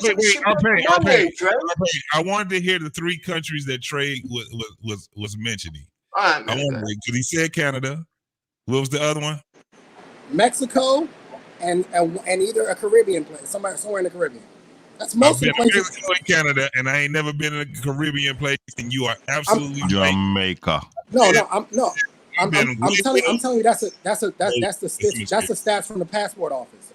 That's the stats from the passport office. And only 6% of people have passports anyway. 6% of black people have passports anyway, and only 34% of people had a passport nationwide. So majority. 34%. 6% of that 34% are black. So these guys who are actually traveling, majority of the men who travel, and what I would like to see in 2024 is us to stop discussing the minority. They're irrelevant. Let's just start discussing the majority. And the majority of passport bros are doing what they're supposed to be doing. They're doing it right, and they're not causing a ruckus like we are led to believe. I want to hear our pain, and then J Mac, we'll get you to retort if you have a rebuttal or retort from that. Yeah, so you're suffering right now. If the guys, because Trey told me to shut up, so I had to put myself on mute, So listen, if the guys were around here, DJ Mac, I didn't tell you to shut up, J Mac. Yeah, I know. Yeah, I know. But listen, even if the passport bros were going overseas to get some ass, that's nobody's business but theirs. And when I hear people complain about that, that's no different than them trying to get some here. So men don't have to go overseas to get married. Some of the guys go over there to have some fun, and I defy anybody to say they shouldn't be able to do that, as opposed to being here and doing it. It's the same thing. So when I hear a lot of women, maybe not you, Mac, they try to vilify these guys for their sexual appetites. That's just bullshit. You know why? Because if I wanted to say when women go travel, we got pictures of the women who travel, like Jamaica and all that kind of stuff. Let's just stop it. This thing about it. It's their business. Yeah. Do they have some bad passport bros? Yes. But it's just a new term. Men have been going overseas for ever. Decades. So it only became popular because Austin Holloman might have hit a nerve, and they put a moniker on him. And when he went to Brazil, he made a mistake. Right? He was 23 when he did that. But his arc going through Africa and some other places, he ain't the same dude. You live and learn. So I'm just saying, but the rest of the guy Zoom to Thailand, he's like a model citizen on how to do passport stuff, how to do overseas, falling in love. You know, that guy he's fantastic. Got a great channel. He's got his girl in the Philippines and in Thailand, I should say. And he's a popular dude. You know, so I don't know, man. So yeah, there's some scraggly dudes over there, yes. But you know, that's no different than here. It's no different than here. And so a lot of women just want to judge all the guys as passport bros or some kind of fiends. You know, it's not true. It's just not true. You know, it's like me saying all black women are scrags. You know, that's wrong too. CBN, right after J Mac, give her a retort, and then I'm gonna let you get in. There's nothing to retort there. Well, I wasn't going to retort because you're right. There is nothing to retort. Like that's the whole thing is you Trey and I, not the three of us distinctly, but you and Trey versus myself are not talking about the same thing. You're talking about black men just traveling and just happening upon women while they're there that they might hook up with. That happens every day, all the time, in every part of the world, for independent of race. That's clearly not what I'm talking about. I'm talking about a movement of black men who are encouraging other black men to go to countries that, and I know when I say this, I know what you're going to say because I remember what you said last time, but it doesn't make it any less true, is that a lot of these men are going to countries that are not even safe to go to by yourself or getting involved with this country's women, because unlike in the United States where black men, because of whatever reasons, aren't all that protective of black women anymore. Y'all have kind of, shushed us to the side. But in other countries, men still value their women, and they don't particularly like black men, big black men with BBCs coming over to their countries and wooing their women. And they don't have the type of law enforcement that we do. The United States does not have jurisdiction in these countries. A lot of men have already gone missing. They've had terrible things happen to them in some of these countries, all for the pursuit of some box. So I'm sorry if I'm wrong for saying that I dissuade black men from doing that, because I think that it's an ill-advised thing to do.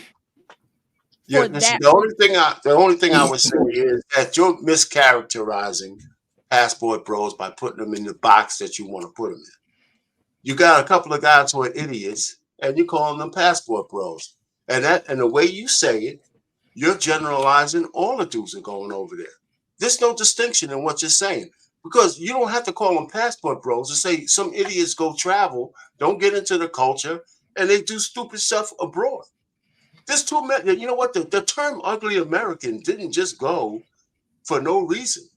There's a bunch of Americans went over abroad, do stupid stuff. You know? So it's not just because somebody put hashtag passport bros, it's a movement. It's really not a movement. It's somebody put a moniker on it. J Mike, let me ask you this question. Of all of the black men that travel to, let's just use Colombia, because Medellin is a hot spot right now, right? And a lot of men, regardless of race, are dealing with violence over there, right? The motor boys are pulling up and stealing chains, and guys are ending up deceased. Of all the men that travel versus the men that are passing away, what do you think those numbers are? Of all the men that go over there, let's say in a month's time, versus the amount of men that suffer some sort of violence, who would you say the percentage is? Just a rough. I'm not expecting you to know it exactly, but just your best guess. I honestly, I wouldn't. I have no idea. Like, none. So the reason why I'm asking that question is because I want to know why you're choosing to focus. Your argument is focused on the minority, right? It's the same concept. I was in law enforcement. There's millions of traffic stops that happen a year. Millions, tens of millions. And we will focus on one. So of all these passport bros that travel to Colombia, that travel to Medellin, and they come home safe, nothing happens to them. Why are you choosing to focus on a very small minority that are ending up deceased? To answer that question, first of all, I think that's a good example that you use with the traffic stops thing with the police. Just to be on record to say, I've never been the type of person that over sensationalized when unfortunate things happen during routine traffic stops, because, like you said, there's obviously millions of them that happen each year where nothing happens, and I don't lessen the job of a police officer. But anyway, I guess it's the same thing with anything. I mean, there's percentages, there's proportions. They may not be as high for some things, but that doesn't mean they don't exist. It doesn't mean that it's not a caution that one should take. And once again, like I said, a lot of the times the countries that I hear of men traveling to more frequently, like you even just solidified that for me, that there are hot spots, as you say. And so the places that I hear men talking about traveling most frequently to, they're places that are once again, maybe my experience is wrong. Maybe what I've read or learned throughout my life in school or heard from accounts of people, maybe I'm wrong, but I've heard that these are pretty racist places that don't particularly even enjoy Black people, so much so that they even disown the darker skinned people of their own nationalities and their own ethnicities. So I'm just saying that, to me, on a large scale, it doesn't seem well advised for Black men to be leaving the United States pursuing women. Now, if they're leaving to just travel and they just happen upon a woman while they're there, they have a hookup or something, I mean, whatever. But the idea that you're trying to, not maybe you, but y'all trying to lasso a bunch of Black American men together to say, hey, let's go to Colombia to get some girls and find some wives and girlfriends and companions. I'm just saying that it has caution. You should take caution with it. CBN has been waiting a long time, but it's not my show, so. No, we gonna get him in here. Hold on. Can I say something to this? Because when I'm hearing this, it's like Trey, something that's being betrayed. You're next. It's like something being betrayed on music video. People talk about Dominican Republic, Puerto Rico, Colombia, and Brazil. Okay, fine. Those 4 countries. Good. What you waiting on? What you waiting on? What you waiting on? Praise him, right? You want to do this right now? BMU, I will find your location. I'm going to find your location, BMU.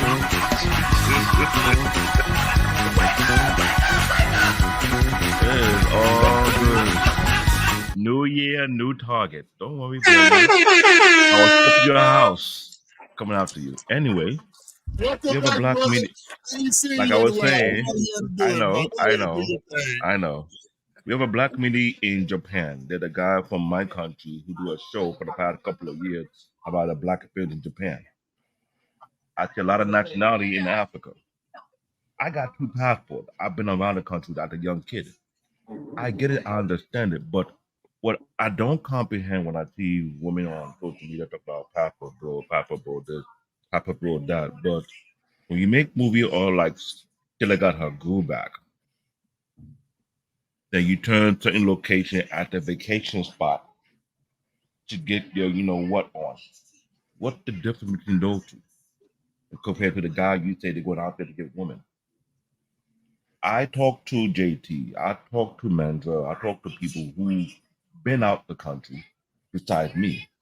And I thought it started back in the 80s. I was correct, it was started back in the 60s.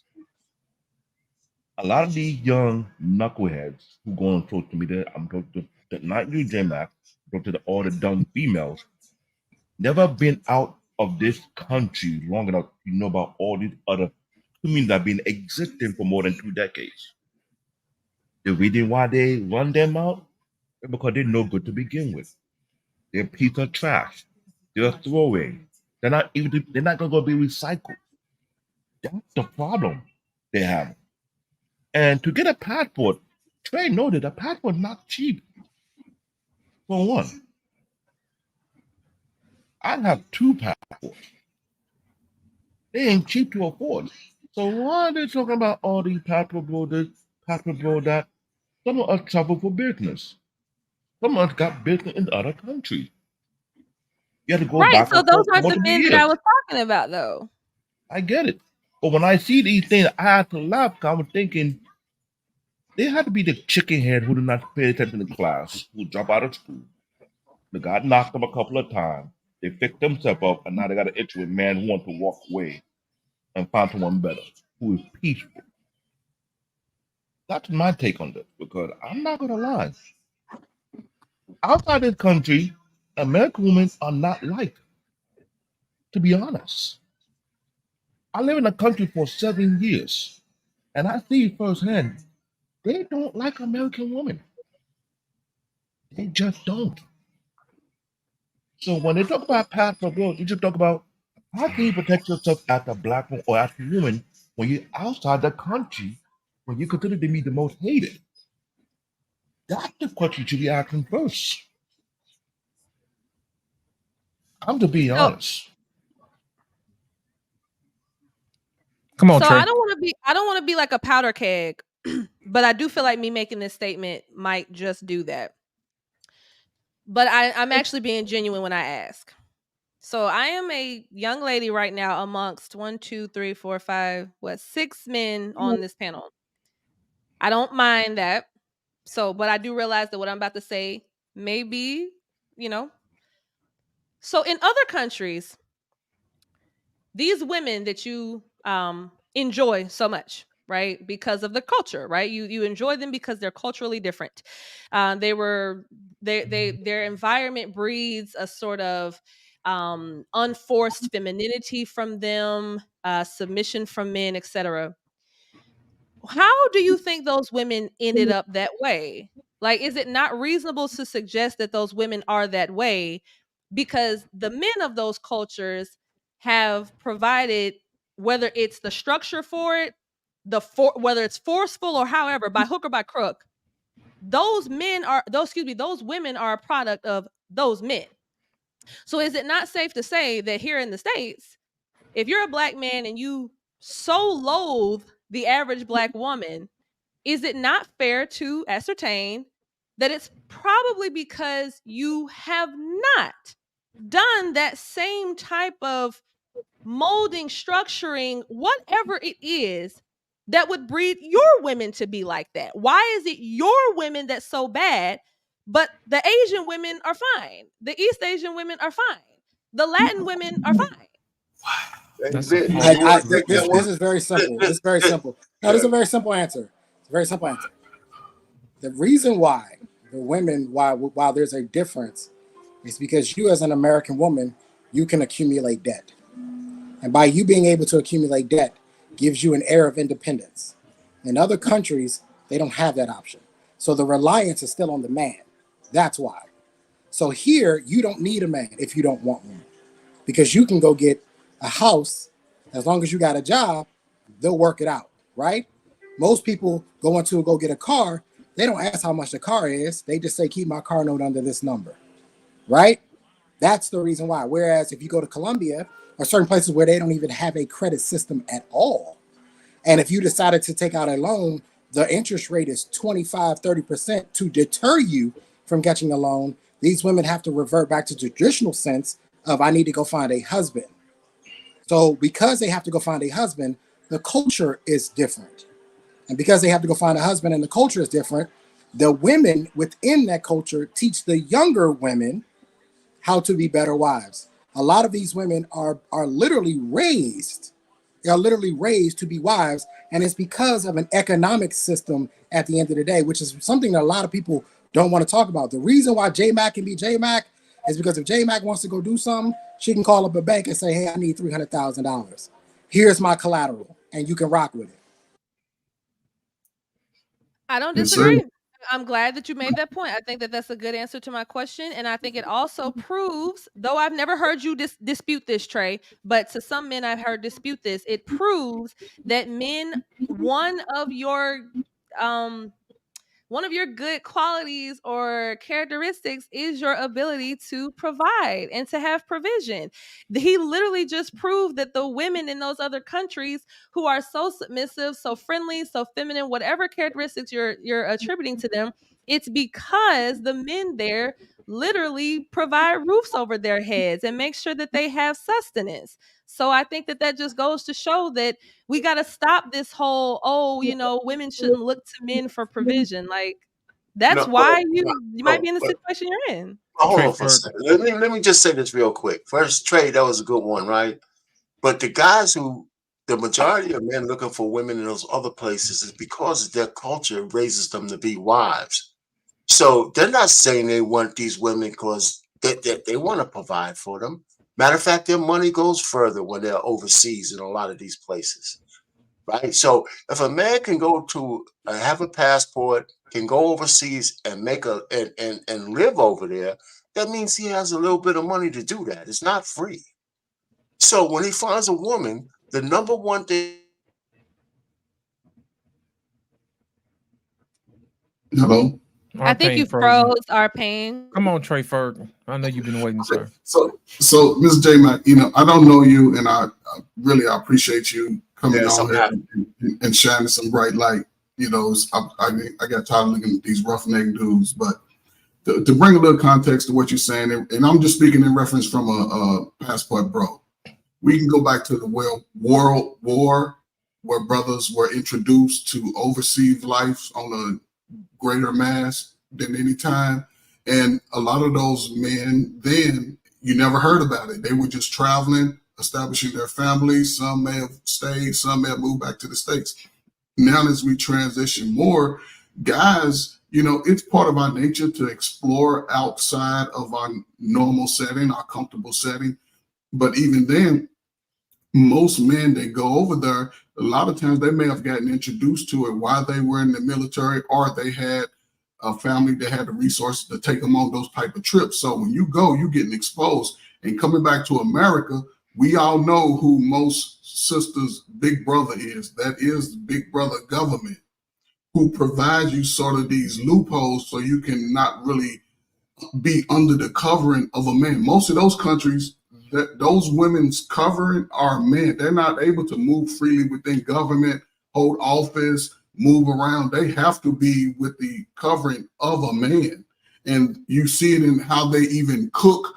A lot of those women are born, you know, they raised to cook at an early age. They raised to pull the weeds and strip out everything from the grassroots. And the man, whether they got two tools or whatever, they out climbing the tree for the coconut, they out fishing, they out doing a lot of this manual labor. So of course, their women who needs that protection are going to be more in a submissive manner. Now in America, Trey alluded to it, you all can pretty much do everything you need outside the covering of a man and get to a certain place in your career or whatever it is and still not have the covering of a man. But then when you, just like all of us, when we get to a certain point, when you say, I want this type of man, and you've spent 20 years of your prime years just out here getting what you want and getting to the bag, now you're sort of placed yourself out. Like we say, it's no knock on you because we could do it too. But if a brother has those resources and he's in America not getting that type of lifestyle that he's really looking for, because I would believe most of us want to be married early. Most women don't want to be married early. That's why you hear them say, I'm looking to get married, but they'll still have the physical aspect. And most men are not going to turn down the physical aspect from a woman. And most women are just as horny as men at a young age. It's just what it is. But if a man has those resources and he's learned about it, why not go overseas? Why not find that peace that you're looking for when you're looking to establish? Because what are you going to do? Keep running back to America? The same women are going to keep shooting you down just because you don't have a certain amount of money, even though you're building in your career. Most of them are not doing it because a lot of women, it's unfortunate, in their 30, 35, 36, they've accumulated $50,000, $60,000 worth of debt based off stuff they bought for themselves. It ain't even got nothing to do with the kids because most of the kids can't read, so they ain't investing time and energy in those children, but they look good. They got their hair, their nails, they got all this new stuff that eventually wastes money in your late 40s, and most men are starting to come around, and when they look back, they're like, I'm not going to spend my time dealing with this. Why not spread those options out? This is the greatest time in the world. And I would like to see the statistics of how many brothers are going over just losing their lives based off doing something foolish. We're not over talking about we need to get our things stretched. We ain't overseas. We trying to be as smooth. And a lot of women overseas, they love the features of the brothers. When these brothers standing and shining, those women are looking at brothers like, oh, y'all are the prize.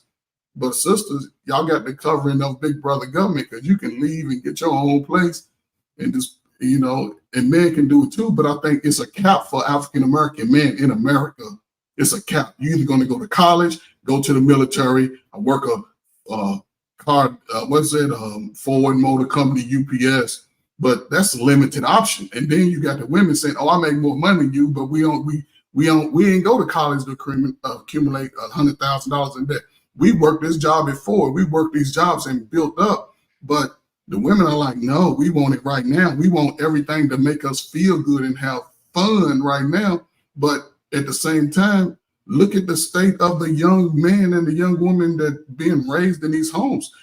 It's no knock on a woman being a single mother, but a lot of y'all are not capable of doing it.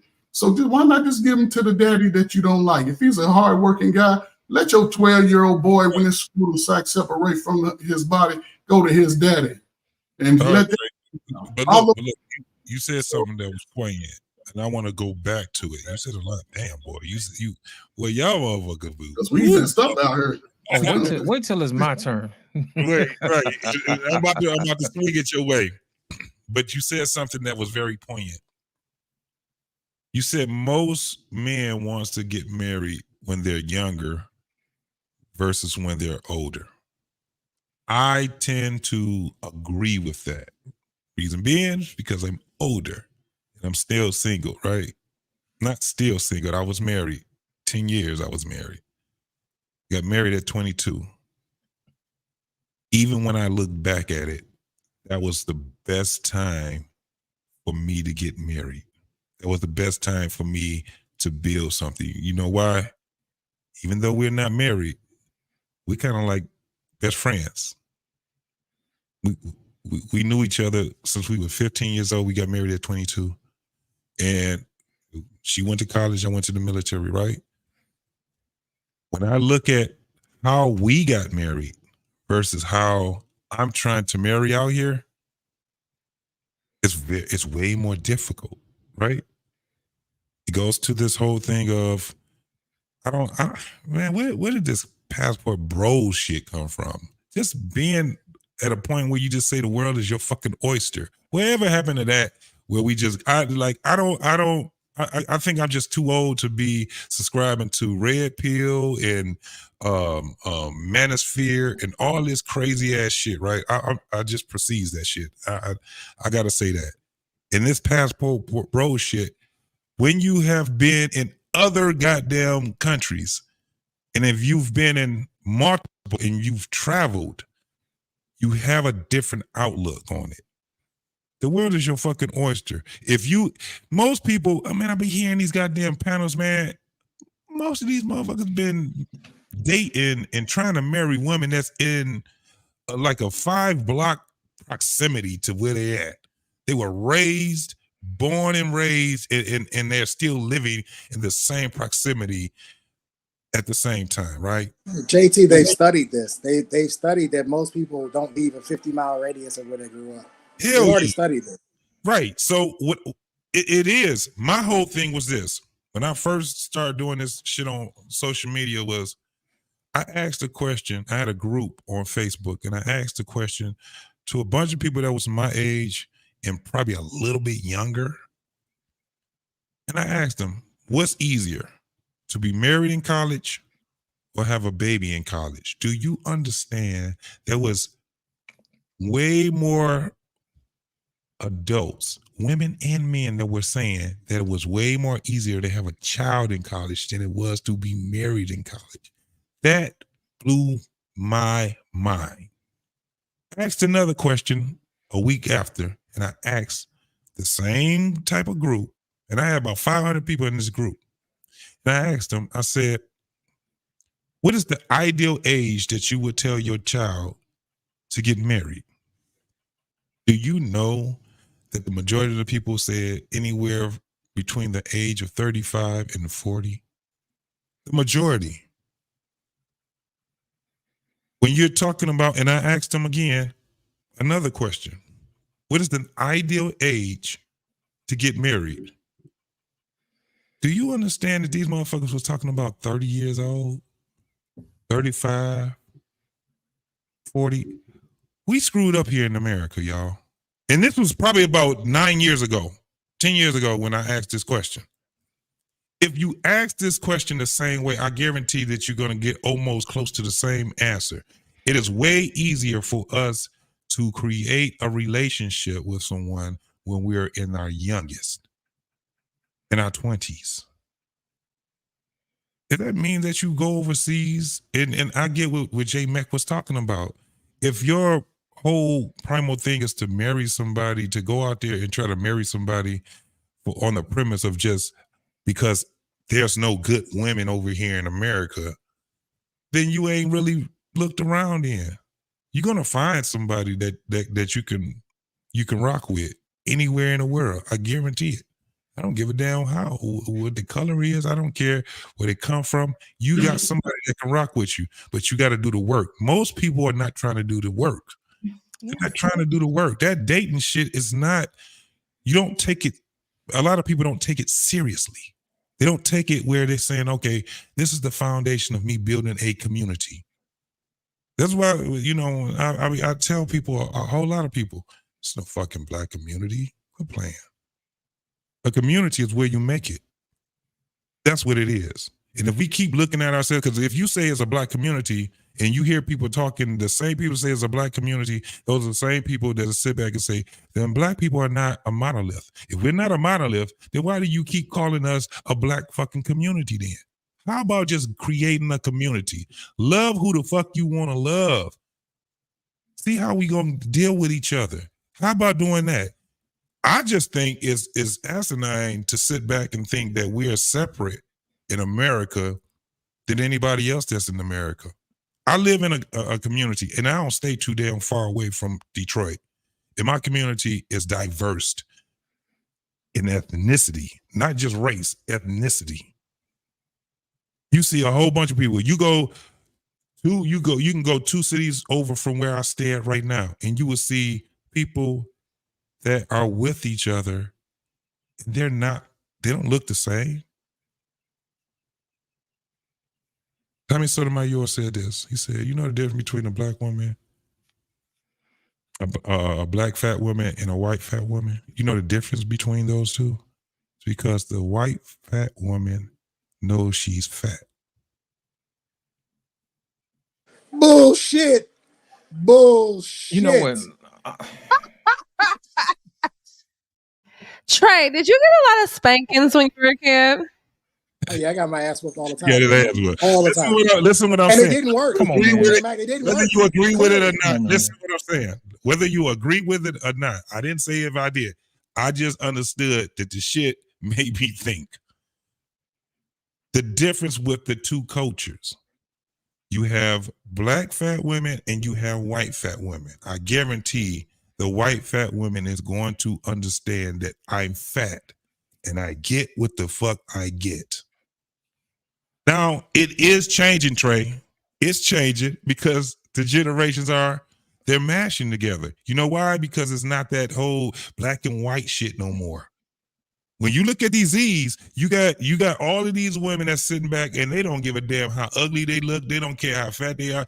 As long as they got a woman that's telling them that they look good, they got all these goddamn eyelashes and all this. What I'm saying is this, is that we have to understand what our strengths and our weaknesses are. We do. And where we are weak at, what do? We have to strengthen those weaknesses. Where we're strong at, we just manifest. That's all I'm saying.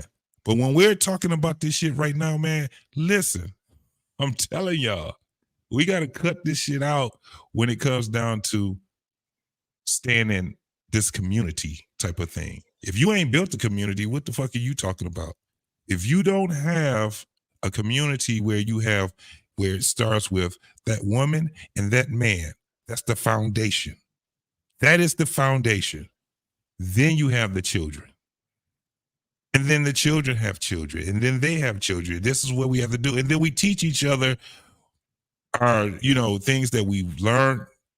And for instance, all of us did this with our parents. Once we got to be adults, the things that we learned from our parents that were conducive to our adult life, we kept those things. And the things that were not conducive, then what did we do? We did away with those things. What's happening right now is people are so damn confused with they're not doing away with shit. They just saying, fuck it, I'm just gonna do what I do. I fuck what they talking about. They ain't even trying to even delineate anymore. Well, What I'm if saying is- go ahead. Go if I can jump in real quick, because I'm about to have to go. I really think that, and I'm not saying this to try to be like, I'm just saying, I think that Trey, no, excuse me, not Trey, JT, I think that he at least is maybe better articulating what I was trying to say. I just think that the laws of nature are going to be the laws of nature no matter where you go. Like, it's kind of one of those things where, you know how people, like, I live in Alabama. So of course that's the deep South. And people who live here, they're always saying, "Oh, I want to move to New York and start a new life." You certainly can do that, but you won't do that if you don't change things within yourself before you go. If you think that merely moving to New York is going to somehow flip a switch and make everything in your life great and excellent and exciting, that's just not a thing. So I feel like if you are, like how JT said, as a man, you should look at the world as your oyster. The United States is a very large country, and not to pick on Trey, I'm not bantering with you specifically, but just to piggyback off a point you made, you said that very few people even ever travel outside of, let alone date outside of a 50-mile radius from where they're even from or where they even live. So how can so many Black men be so sure that the entire country of the United States, which people in other countries do come over here to visit and to see our culture, our amalgamation of cultures, how is it so much that you are so certain that there cannot be any foundational Black American women who could be viable mates for you? I just think that it's to me, it just seems a little disingenuous. You know, I get it. You have the right to do whatever. Of course, one thing I pride myself in saying in my channel and the way I live my life, a man has his prerogative. Like, you can do what you want, period. But it doesn't mean that there aren't consequences to some things, or that there aren't sometimes where people might say that they're doing something for a reason and maybe they really aren't doing it for that reason. But fellas, I'm gonna have to let you guys have this one. Okay, I hopefully I didn't Before start too you much of go, the powder keg. Okay, lost in translation, before what's up? you go, I need to say this before you go, because we wasted a whole lot of damn time when we ain't say what we need to say. Okay. What I've listened to both shows. I was present in both shows, and nobody's really addressing the real damn issue. And the real issue is that the reason why women have a problem with the passport bros is because it's backwardsly saying that women aren't good enough. And you have a situation where women have been told their whole lives that they're good enough. Black girl magic, you can do it, girl, that type of thing. But when men say, hey, you know what?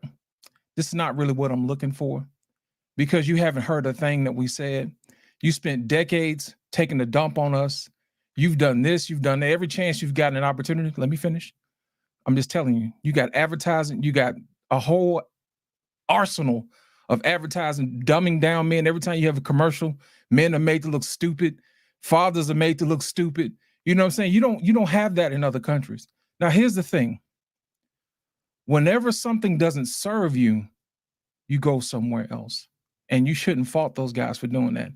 Now, here's the thing. When you said that guys are having problems, or they should stay here in the United States, or there's some fear of something may happen to them, men have been dropped off in other countries for war since the beginning of time. Men are not afraid to go anywhere. You see what I'm saying?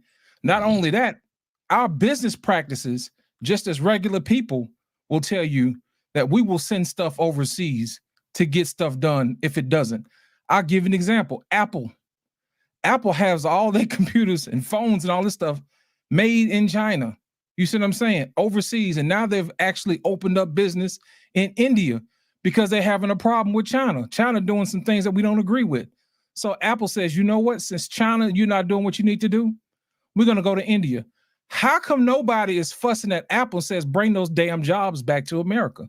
How come we don't shame Apple into saying, hey, you need to bring that back? You know why? Because we like nice stuff. That's it. So the problem is that there's a psychological thing that's involved here. Whenever guys say, hey, you know what? I'm just going overseas. These women here agree with more of what aligns with me, and they will listen.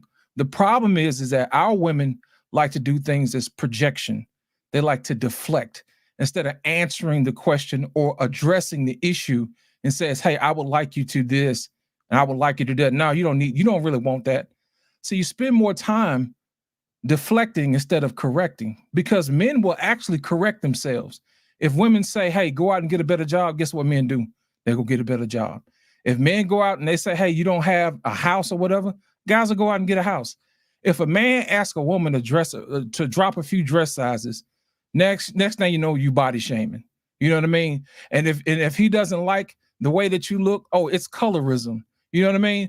Or if he says, don't wear weave in your hair, you don't want me to look nice. It's that conversation that men are tired of. And my thing is this, I'm tired of guys tiptoeing on these panels when then basically the whole issue is it's a psychological issue between women. They feel like they're not good enough. And how they do that is by identity politics. That's exactly how that works. Whenever they see a woman win, they automatically assume, hey, if I'm a woman and she's winning, then I'm winning. Men don't do that. You see what I'm saying? If Michael Jordan win, that don't mean all of us win. It's just Michael Jordan. But for some reason, women like to latch on to other people like Oprah and go down here to see The Color Purple, and somehow, some kind of way, they won against Mr. When in essence, they still got to go back home and deal with whoever it is they have to deal with. But my problem is this. Why don't we address the issue at hand? The issue at hand is, why aren't we being cooperative with each other? And here's the thing. It's an indictment on women because other countries are seeing what's going on. And I always tell women this, if you are that great, how come these other countries are not sending for you? That's it. And we need to quit tiptoeing around the issue, man. Listen, I don't want to be the person who comes off as saying, hey, you know, you need to do this, you need to do that. I'm just telling you, there's a time for self-reflection. It really is. And guys are tired of begging, and that's it. And you can't get mad at them for doing what they want to do. And my whole thing is this. We are citizens of this entire world. You can't tell a man what he can and cannot do. And if he feels like, hey, I've dated enough women over here, I've wasted enough time, I've been on enough dates to know that this does not work for me, I'm going to go overseas. Now, the problem is when these guys do go overseas and they do find somebody else, they're quiet. They're not saying anything else. The problem is we want to take those small percentages of guys who make fools of themselves, who men over here do not identify with or agree with. Even if they did the same thing here, we call them Pookies and Ray Rays here. Well, guess what? Pookie can get a passport and do the exact same thing in another country, but we're not going to relate to him because those guys we do not identify with. We don't have time to do that. We don't need other men to validate us. Women do. Women need other women to validate. That's the reason why a lot of women like to cut each other's back out. Oh, you think you all this, you think you men don't do that. That's a shaming tactic. We don't do that. So my whole thing is this. Make sure as women, as a collective, y'all have a conversation with each other and say, hey, what is it that we're doing? Because what we're doing as a collective, we're ruining the brand. And the only way for that to work is that each one of you have to do self-awareness. You have to be self-aware. You have to be self-aware as a person, and you have to be self-aware as a collective. That's called what's known as a cultural image. That's exactly what that is. I yield the floor. Just before, I know you have to go, Jay, and this is quick. Do me a favor. I would never let Suki Hana speak for you. I would never let Ice Spice or Sexy Red or any of them, Glorilla, speak for you. Correct. They set a terrible image for black women. They are not what I believe black women to be. They don't represent the women that I grew up around. They are bad representation. please do not let sex tourists speak for passport bros, because that's what they are. What you're describing as sex tourists. I don't disagree with you that they're a real thing. They are a real thing. There are guys who go to other countries simply because the tricking is cheaper. I'll be the first to admit it. But they do not speak for the multitude of men who have passports and are truly, because this is getting ready to be a year for me where I'm probably going to start taking dating seriously overseas, right? I don't want you to think that men like me who are not about that life are going overseas because I just want to have sex with women. That's not how this works. That's all. And here's my thing. Before you get started, I just want to let you know that I'm not talking out of my ass, because I have a brother who's married to a Filipino woman, and I have a brother who's married to a foundational black woman, American. There is a difference. I'm in the front row, so I'm not just pulling stuff out of the air. I'm speaking from experience. So there is a difference. Right. And I totally agree with that. I think that there's always going to be people who genuinely do something, or maybe their means justify their end, right? Where it's like, okay, hey, I'm genuinely thinking that this is something I should embark on because culturally the women in the United States aren't really doing it for me. I will say, just because since you guys said you were going to rewatch the old video, I did give, and just like how you just gave a personal example as an anecdote, I also gave a personal example as an anecdote, and I was attacked for it. But that's okay, because once again, I understand that in the time that I gave it, maybe the tensions had already been high. But as I said, guys, I've got to get out of here. You guys already know I got to go tend to the mister. Thank you so much, BMU, for having me on here. Nice to meet you, Trey Ferg. Nice to see you again, Trey. CBN Tech Talks, LIT, JT, and Arpain. And I'll see you guys on the next one, okay? Got it. Good night.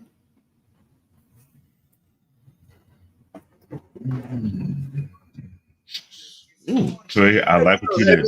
Hey, lost in translation. That was a good articulation, man. He was on point. He was on point with that, because that is exactly what it is. I said it earlier.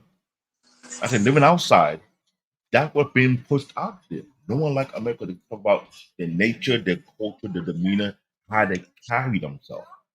But Trey, I also like what you said, Trey, at the end, because I think that drove it home too. We don't judge women by those scrags, all black women by those Sukrihanas and all that. So it's kind of unfair to judge like a whole movement of guys based on the worst of them. Man, that's not a way to do things. Well, so the thing is that it's trendy, it's exciting, it's catchy to say, oh, look at these guys, they're going over there. These women can barely speak English. These women, blah, blah, blah. That's if you go to Thailand, these women speak better English than most of the women here in America, because they were taught the proper way to speak English. Same in the Philippines. The thing that nobody really wants to address is the fact that the women in America feel that they can do these things simply because they can borrow money. We never want to talk about that. If they couldn't borrow money, they'd be at home cooking and cleaning, just like they were back in the 40s. But because they could go out and they have their own bank accounts since 1970, they used to like to make these things where they say, oh, women couldn't have their own bank accounts. It's not true. Women could have a bank account. You just had to have your husband with you. And there was a reason for that. The reason why you had to have your husband with you is because men back in the day knew that if you cut these women loose financially, they're going to ruin the economy. Fast forward 55, 60 years. What are we looking like? How much debt, consumer debt do we have? Here's my thing. How much consumer debt do we have? Who holds the majority of the consumer debt? Who holds the majority of the student loan debt? Now, a lot of these women feel the way they feel simply because they think that they are independent, but in actuality, you've been running amok. It's a trick been played on you. You have mountains worth of debt, and you meet a guy like me who's like, I'm not dating you. How is it that a woman from a developing country has a higher net worth than you? Make that make sense. She has a higher net worth than you because she doesn't have a negative net worth. You have a negative net worth because you have student loan debt, you have a mortgage, you have an auto loan, and you got consumer debt. But I can go over to Brazil, and this woman may have $1,000 to her name, and she's got a higher net worth than you. How does that make any sense? And it's because that they've been tricked here, and it's a part of the feminism movement. They refuse to acknowledge this. So I understand where she's coming from, but I'm not going to allow anybody to group sex tourism in with passport bros. There are guys out here who are going over finding wives doing things the right way. They're getting married. They're treating these women great, and they're not going to be the ones that are going to scream from the mountaintops. I will tell you this, Trey. Here's my thing, man. A lot of that comes from fear mongering. It's what's popular in American politics, and if you don't know what you're looking at, when you see it, you will fall for it. Anytime you look at them, they say, "Well, you can go overseas, and somebody could get you." That's a female trait. Brothers don't go to places in fear. You know what I'm saying? We don't know that. As a man, that's your job to protect. So why should we be fearful? You see what I'm saying? That's what's known as projection. Then they're saying, well, you know, you take your little money over there, this, that. We don't care. We're not strangers to work. You see what I'm saying? That's not something that we fear. We don't fear working. We don't fear fighting. We know how to protect and provide. We are built for that. So these whenever guys are going overseas and building businesses. They got restaurants and bars. They're running. And that's what I was saying earlier. That the guy on YouTube who's in Japan from my country talk about how many black businesses have been established not only in Japan but in Singapore, in South Korea, and so on and so forth for multiple decades. So when I hear women say, that's why I call them knuckleheads, idiots. Like, you don't do your homework. So how you would say such a thing? Oh, they're going to scam you. I'm sorry. I watched Dr. Phil and a few other shows how to scam American women who trying to marry overseas and they got played over $1 million plus. Who can scam them? I'm gonna tell you what it is, Black David. I'm gonna tell you what it is, Black David. We are easily distracted. Those women overseas are not bombarded with advertisement, with drama and foolishness like that. Those people over there are working. You know what I'm saying? They're living their lives. They're enjoying lives. Every time we look up, it's Atlanta housewives of basketball broads. You know what I'm saying? All type of foolishness. I can tell you there is a fundamental difference. When we only had like 6 TV channels and Julia Childs came on and she was teaching women how to cook and all this other stuff, guess what? We had a whole bunch of women having house and they was cooking and taking care of their families. Now that all we have is basketball wives, everybody want to be dating a baller and everybody want to be a basketball wife. That is the thing that we're up against. And people don't want to realize that. They don't want to acknowledge it because somehow if you're not a baller, you're not a person. You know what I'm saying? Well, we grew up playing house. Remember, she had her easy bake oven, right? Exactly. And it was her job to cook with the easy bake oven, and it was my job to go to work and go bring the food, go bring the money exactly. home. That's how we played house growing up. Exactly. Let me present a question moving forward, right? Because it still sounds to me as if we're not vetting right. No, it ain't got nothing to do with vetting right. Because if the pool is tainted, then you expecting guys to take a sip of water from a tainted pool? Come on. Let's be real, bro. We got other lakes. We got other lakes and ponds to fish in, man. Hey, JT, there's a lot of women in the pool right now. They got that blue ring around them. You know what I'm saying? They got that the halo. This is my thing. No, that's dirt.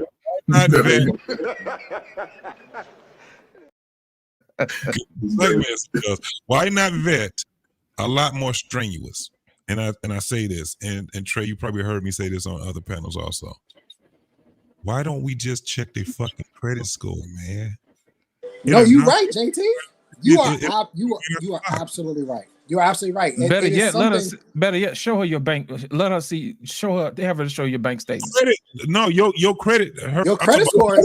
Credit history. Her FICO score is going to tell you way more than what you everything you need to know. It's going to tell you. At the end of the day, they're talking about vetting us. They're talking about all these stupid and there's a dumb way on how to vet men. You look at a nigga car, you look at his shoes. They've been doing this shit forever.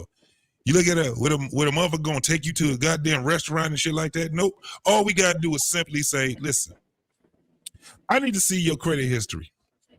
Matter of fact, I only want to see all 4 or all 3 of your credit. What is it? Experian, right? TransUnion. Well, let me ask you this, JT. Let me ask you: how long should guys wait? Do they have to date every single woman in America before they get permission to go and do for themselves?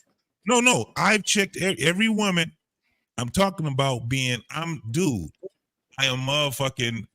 I'm live out here. You know what I'm saying? I'm in the dating world. Years, there ain't a woman that I ain't never checked her fucking credit score. It's too goddamn easy. You could just Credit Karma some of these motherfuckers, dog. I don't even need to check. I can just look at them and tell. Let them talk. Let them talk. I ain't finna pull no crap. Hey, baby, let me check the FICO. They're not finna do that. No, listen what I'm telling you, bro. That ain't my business yet. This will be for the younger dudes. Then. I'm telling you, she gonna tell you everything, not just the credit score. You see her credit history, bro. Man, let me talk to her. Listen, I don't need to hear no FICO. Let me talk to her daddy. That's gonna tell me everything I need to know. Her daddy might not be there. That lets me know I need to know everything I need to know. Then JT, there's no conversation. You don't need to talk. Okay, so that's what I'm saying. Vetting a little more strenuous. That's what I'm saying. It's a whole lot of things that we have. Listen, a lot of dudes are scared because they think they won't have a damn woman. I don't give a damn where you go in the world, bro. You get a woman if your game is strong. What we talked about earlier. If you got it where your game is strong enough, dog. Let me ask you a question. Now, with these young dudes, I'm not a young guy, so I can't tell you how these women is. But I can tell you, these young dudes, all they gotta do, if they're serious about life, check a fucking credit score. You ain't got to check all three. One. Go to Credit Karma and get the one. And these hoes ain't loyal. You got. I've been trying to tell him, like, actually, JT, if you go, I actually get credit, nigga. She done fucked it all up, and she's a liability.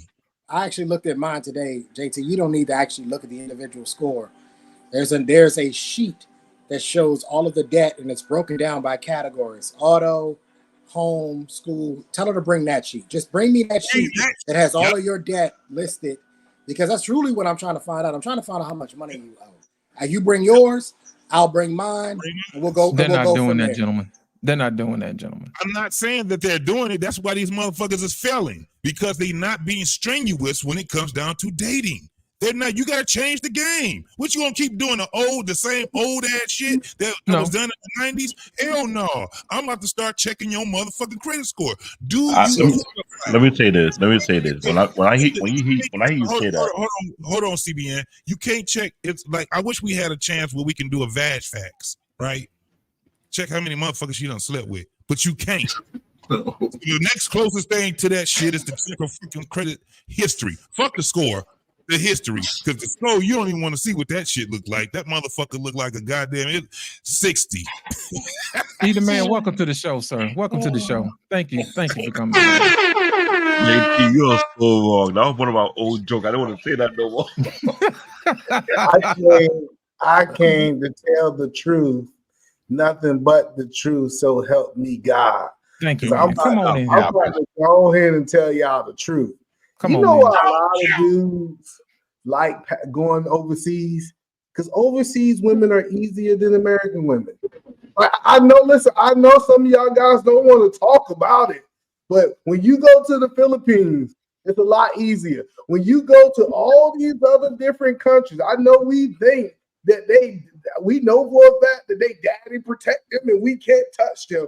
How the hell are these soldiers touching these women then? Like, this idea that they're not easier overseas, they're less aware. I get what you say. You say, well, they're focused on something else. That's because they're easier than American women. So when you talk about they getting this passport, I'm not against it.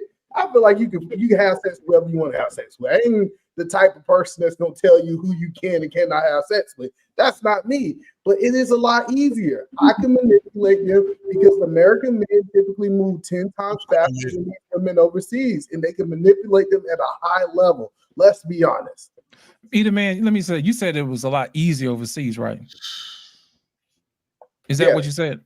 I said the women are a lot easier overseas.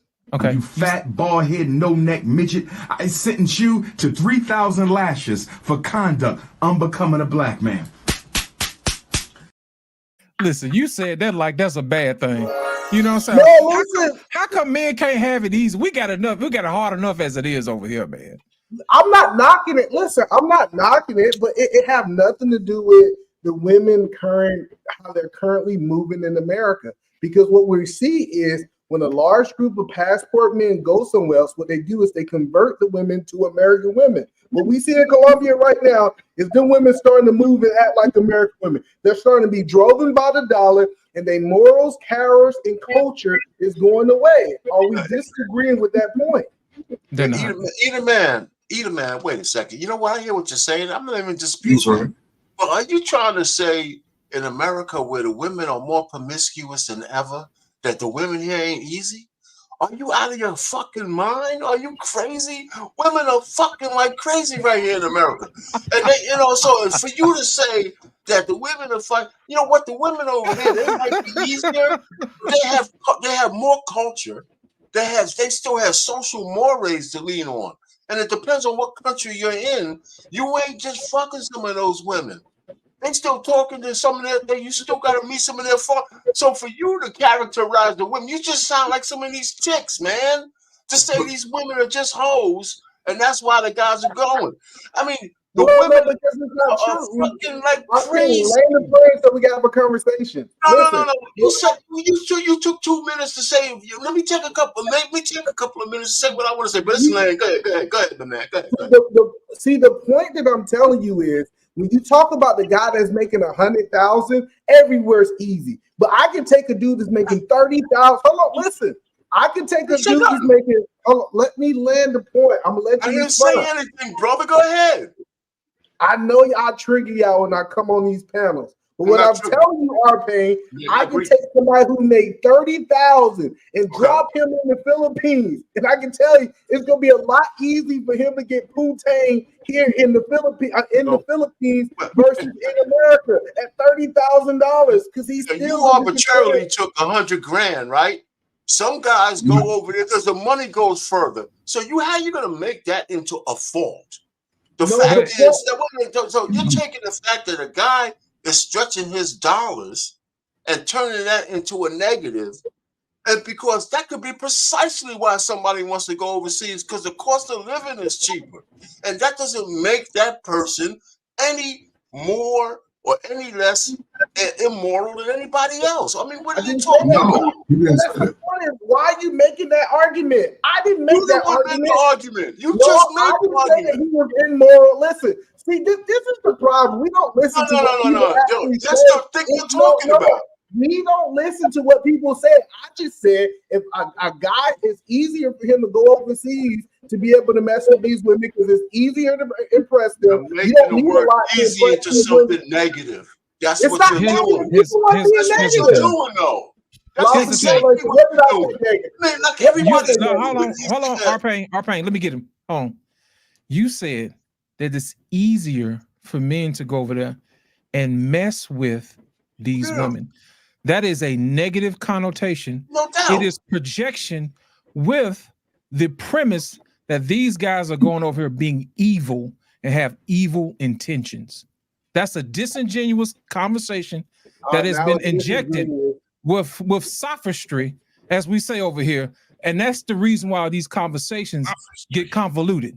That's right. I use high power words over here. Look it up. You find out what it is. Let's not forget, we used to have a buddy here called We Ain't Signing. Said he spoke to his former wife. He had to go through the family and get actually vetted because I'm a guy from outside the country, and it's not as easy as you think, because most women have their mother and their father. So if you go to date these women, 9 times out of 10 in these other countries, you have to go through the family first. And we ain't trying to say, hold on. We know the process. You're not talking about what I'm talking about. Hold on. We ain't trying to find a woman, I think from, I'm not trying to talk about one of these Middle Eastern countries.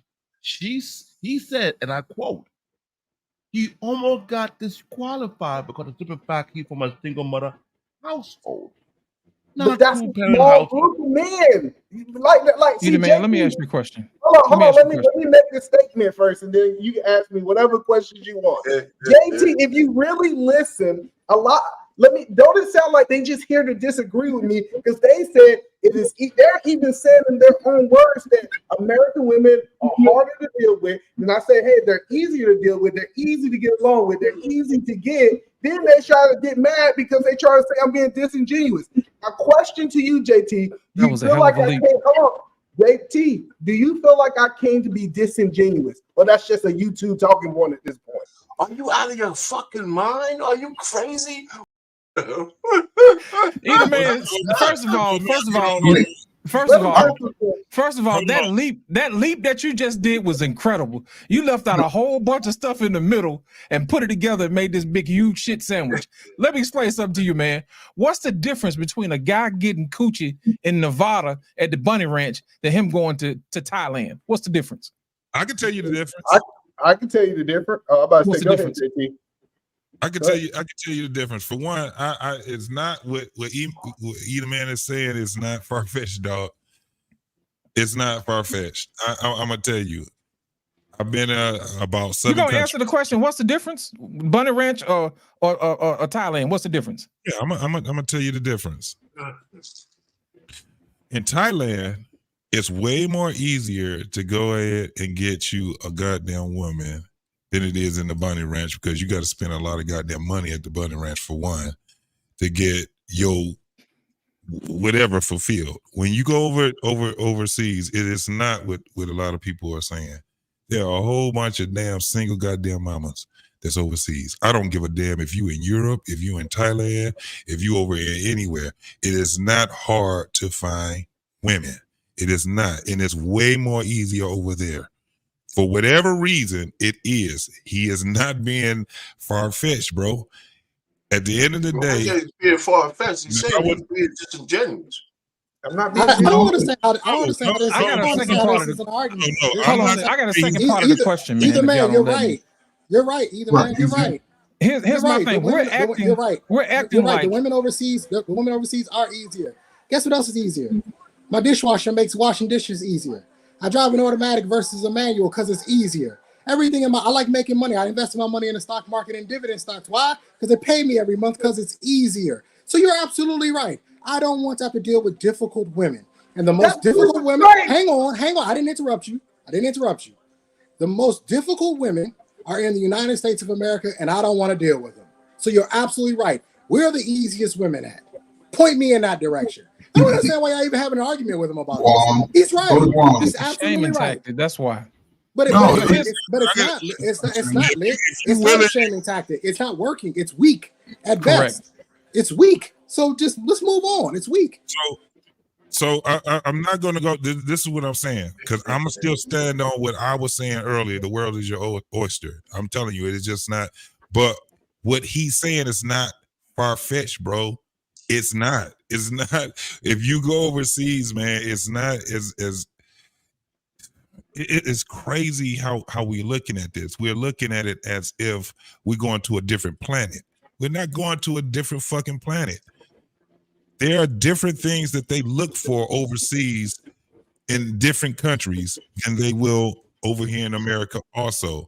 But at the end of the day, what we're talking about, we're all agreeing on, is that as men, we all can get women if we put our mind to it. That's just what it is. What he's the issue, JT, the issue is not getting women. JT, the issue is not getting women. The issue is building families. That is the problem. Even if that's the case, this is the thing. You gotta be serious about it. What we were talking about was passport bros, right? You just had my sister, Tough Topics, J-Mac came over here, and she was expressing how she was feeling about that whole situation, right? Of course. She was far-fetched off of that. It's the same thing with either man. We all have different ways on how we look at it based off of our anecdotal experiences, right? Me, anecdotally, I was in Brussels.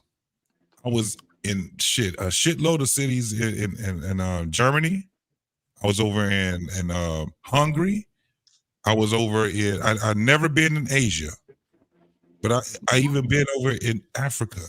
And I'm telling you right now, it's the same. If you a guy that's scared of women, you're gonna be scared of women no matter where the fuck you go. However, if we're talking about building a family, you just gotta be serious about it. That's just what it is. You know how many? Ain't nothing more serious than taking your life and uprooting it and moving into another country. That sounds like that's pretty serious Most to me. motherfuckers ain't got much of a life here anyway. That's probably the reason why they want to leave. That's probably the reason. That's probably the reason why they want to leave. They've tried it here, and it's not an environment that's conducive to the life that they want to have. So my thing is this: if you want to leave, go ahead and leave. If that's the best thing for you to do, I don't think it's my job to sit here and try to scare men out of bettering their lives. That's, to me, that's being disingenuous. But my thing is this: if we want to just say what needs to be said and put the tape on and have enough men for these women need to be what these men want. And I think guys are shying away from that conversation because they feel like they're not going to be able to get it across, or they're not going to listen. But my thing is this: women are going to have to move on their own. Yep. Men are tired of listening to that. Nobody's tap dancing around that no more. Real men, at least, don't want to hear that. Let me understand this. What was it that what E-Man said that was so far-fetched where we... Because JT, you got to also take the tenor of how he said what he was saying. I mean, but he's correct technically. But when people talk, it's not just what they say. It wasn't bad, man. It's not what you said either, man. It's how you said it. Right. Listen, I promise you, it's who I am. If Trey would have came up and said the same thing I said, our pay was like, yeah, he got a point. Well, you don't know that. Are you out of your fucking mind? Are you crazy? And Trey and I get into it all the time. Trey and I get into it all the time. Here's the thing. You walked into that one. I agree with you wholeheartedly. You walked into that one. I am literally going to Argentina because the women are easier. You're absolutely right. Yeah, you're absolutely right. You weren't thinking about that. You were like, "Oh, you're not a real man if you can't deal with an American black woman." I think it was just your choice of words. It's easier down there. Yeah, just your choice of words just rubbed me the wrong way or something. Because I think you said something about getting over and mess with. Let me tell you, but it was okay though. You're right though. I can tell y'all what it is. It's really truthfully and honestly because who I am. It might be the tone of my voice. It might be how I deliver stuff. But most of y'all guys have agreed with me for the last 2 hours and 30 minutes. Because you're right. You're right. You're not wrong, E. You're right. But you're right for the wrong reasons. I was disingenuous. No. You were right for the wrong reason. No, we were getting on you because you were making this big, huge shit sandwich and leaving out pieces of it. That's what we were trying to get on to you about. Let's be honest. E. You knew what the hell you were doing. Let's be real here. You knew what you were doing. We listen, E man. Let me tell you something, man. We are familiar with female talking points. That's what we do. And when we hear them come from another man, we just gonna join you a little bit. That's all that is, man. Especially you, E, because you know better. So hold on, but see, the thing is, y'all talk about these female talking points, but if it's true, it's not a talking point. Most talking points can be proven to be a lie. Can we agree with that? No, so we can't. No, not always. We need you to prove it. We don't. This nigga still talking. Damn. No, we prove what we say over here in writing. And it's proven. Like, I listen. Let's talk about it because I want to talk about the passport bros. Because y'all was. You talking about you dancing with the women? Y'all was dancing over here with the men. First of all, we can't start. We can't start. This is the most craziest thing I heard. We ain't gonna talk about the bad. Imagine somebody said we ain't gonna talk about the bad police officers. We only want to talk about the good police officers because the bad ones are not a representation of our law enforcement. No, we got to talk about them all. Listen, once they put on that uniform. Once they put on this thing and say that they a passport bro, they get lumped in. They come lumped inside the whole group. Do y'all agree with that or disagree with that? Before we disagree with that. I disagree. And I take offense to that because you're telling me that I'm just like the officers that put a knee on George Floyd. That's disrespectful because I don't treat people. I didn't ever treated people like that. So don't lump me in. Don't lump me in with the guys that killed Philando Castile. Don't lump me in with the guys that killed Freddie Gray. Don't lump me in with the guys that killed Alton Sterling. I'm not that guy. So I have a problem with what you just said because I took my oath seriously, and I treated people with respect, even when I didn't like them, even when they punched me and kicked me and spit on me and told me that they were going to grape my daughter and hurt my family. I still treat them with respect. I am not the same as those other officers, and that is offensive.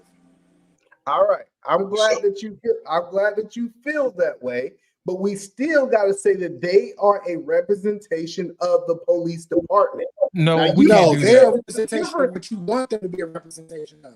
But if I pulled you over either man, you would not. When we're done, you would not be thinking that I treated you the same way as those other officers. You would have said, you know what? He was fair with me. That's what you would have said. So either man, are you saying this though? Are you saying this? Are you saying that the majority of people look at all cops the same way? Because I get exactly what Trey is saying, but are you saying that the majority of people still are going to look at cops I don't like cops? When they say I don't like cops, they don't give a fuck who it is. Because I've heard people that say this: if you are a police officer and you are wearing that badge, you ain't shit just like the rest of them because you ain't speaking up for the rest of them. And I understand why Trey is saying, wait a minute, motherfucker, that ain't me. And I got a better analogy, JT. So I understand exactly both sides of that whole There's concept. no both sides. There's no both sides. And we do speak up, It's by the way. wrong. We do speak up. Just because it's not on the evening news doesn't mean that we don't speak up. We do speak up. So, but what I'm saying is this. I just want to get so we can move forward. Okay. What either man saying is that the majority of people still look at all cops are being fucked up. The majority of people, not all. But JT, that's not the point here. The point here is he's making this. Why are we going to talk about the worst of the passport bros? It's like me. Either man is a family man, but it's like me treating him like a goddamn Pookie or Ray Ray. What's the difference? What's the difference? If I look at him and I say, you just like a Pookie or Ray Ray. Right. So what he's saying though is this, because they are a loud majority. This is that I don't know how I even got this shit in my lexicon, but it's the loud majority. I mean, not loud minority. The loud minority. No, you said it right the first time. This passport bro shit does. I've seen it. I've observed that how it's taken amok, and I'm confused. Like, first and foremost, how did it become a thing, right? Motherfuckers been doing this forever. However, it is a thing. It is. I'm gonna tell you why it became a thing. When you remove resources from people who depend on it, they're gonna sit up there and say it's a problem with it. That's the reason why. We're not tap dancing around this anymore. You can't say that Coretta Scott King and Rosa Parks is in the same ilk as Sexy Red and the Booty Hole Brown. We can't do that. But here's the thing. But what you're doing is you're trying to paint all the passport bros with the same brush that one or two idiots are doing, and that's either man. Do you cheat on your wife? All married men cheat on their wife. That's what we heard. That's what we heard. You cheat on your wife. That's cool. By your, I'm using the same. You can feel that way though. Listen, I'm using the same logic. I don't have a problem, Trey. I have no problem with you feeling that way. You feeling that I cheat on my wife doesn't move me. No. This is not. Stop. I'm not gonna let you do that. This is not about a feeling. It's not about a feeling. This is logic. Your logic is that if you put on the same suit, you are a part of the group. So if married men cheat on their wives and you're a married man, that means you cheat on your wife. By your logic, I'm just using your same logic. But y'all didn't even let me finish my logic before y'all didn't even let me finish my logic. Based on what y'all guys are saying, y'all need to stop talking about women. Because I believe it's a small group of women, these hoes that y'all talk about, and the majority of the women are not moving the way that y'all say. But it's okay for us on these platforms to talk about these small group of hoes and actually project that.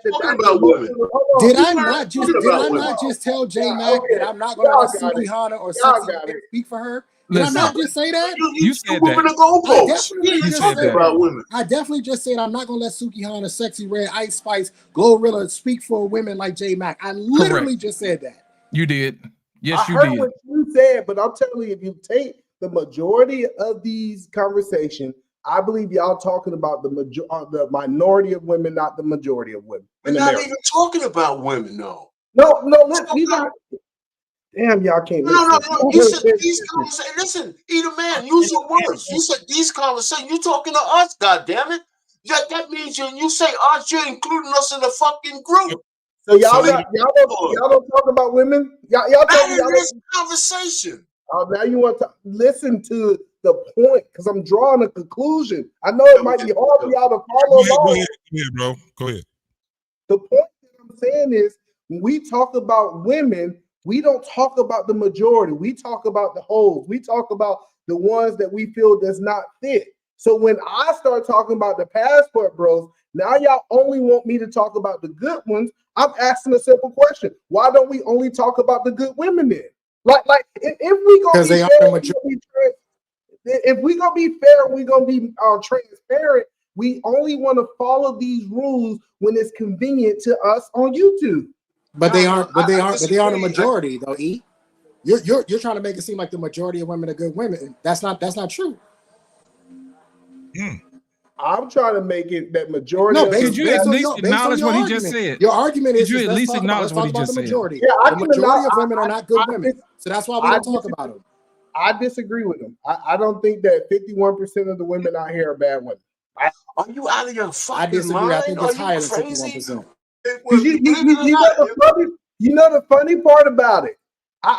Trey taught me something. The last time I was over here, Trey, I was just listening to Trey's response, and you know what? Everybody seemed to found the good one. You know what? Hey, she was special. The reason I had a baby mama because she was special. I ain't never met nobody like her. And I heard guy after guy. If I asked our Payne about his wife, she was different. She was special. And it's funny that we find all of these women out here that's quote unquote the married dudes. We think to the single dudes. No, listen, because our Payne, ain't your wife special?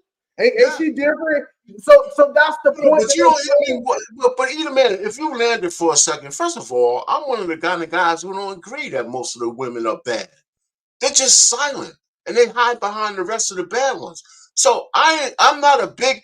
So that's what I'm trying to tell you. So when you paint all of us by this brush you're painting us by, you don't even know what you're talking about. But that's my point. I tell men, wait a minute, hold on. Before Trey always tells me this. You're not in the dating market, so you don't know what the hell you're talking about.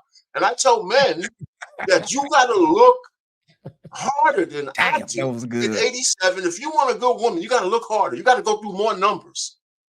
So there are women out there, and I say that all the time.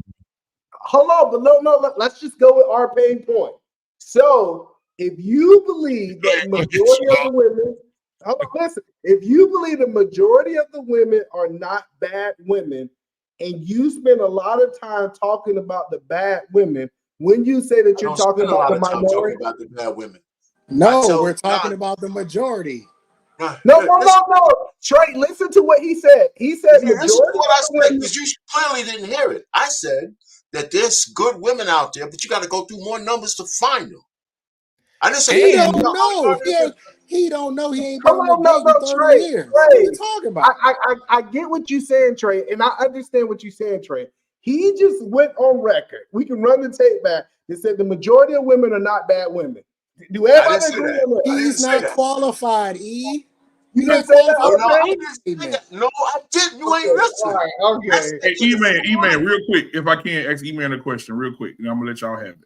Either man, so look at this right here, what Lou Medic said. He says about find a wife. So if you're a spiritual person, you're a Christian, right? So the Bible does say, he who findeth a wife findeth a good thing. Meaning, if I got to go find her, it ain't going to mathematically, like he just said in this comment, that means it's going to be very few. And then if you go to Proverbs 31, it says, a virtuous woman, who can find one? She's rare, like rubies, right? So if from biblical standpoint, it is going to be very hard to find a good woman. And the majority of women, the Bible is telling us in these scriptures that the majority of women are not going to be good women. You got to find them. See, so that means the majority of women are not good women.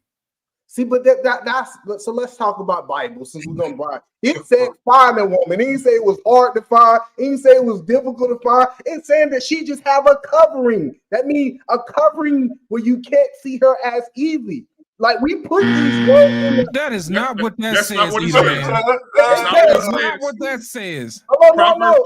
Proverbs 31 says, no, a virtuous woman. I'm going scripture find by one. scripture. Hold on. I'm going scripture by scripture. The first scripture that he talked about was he that finds a wife.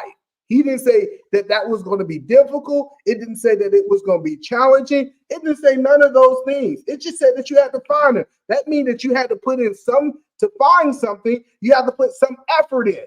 Y'all disagree with that first part? That's what I said.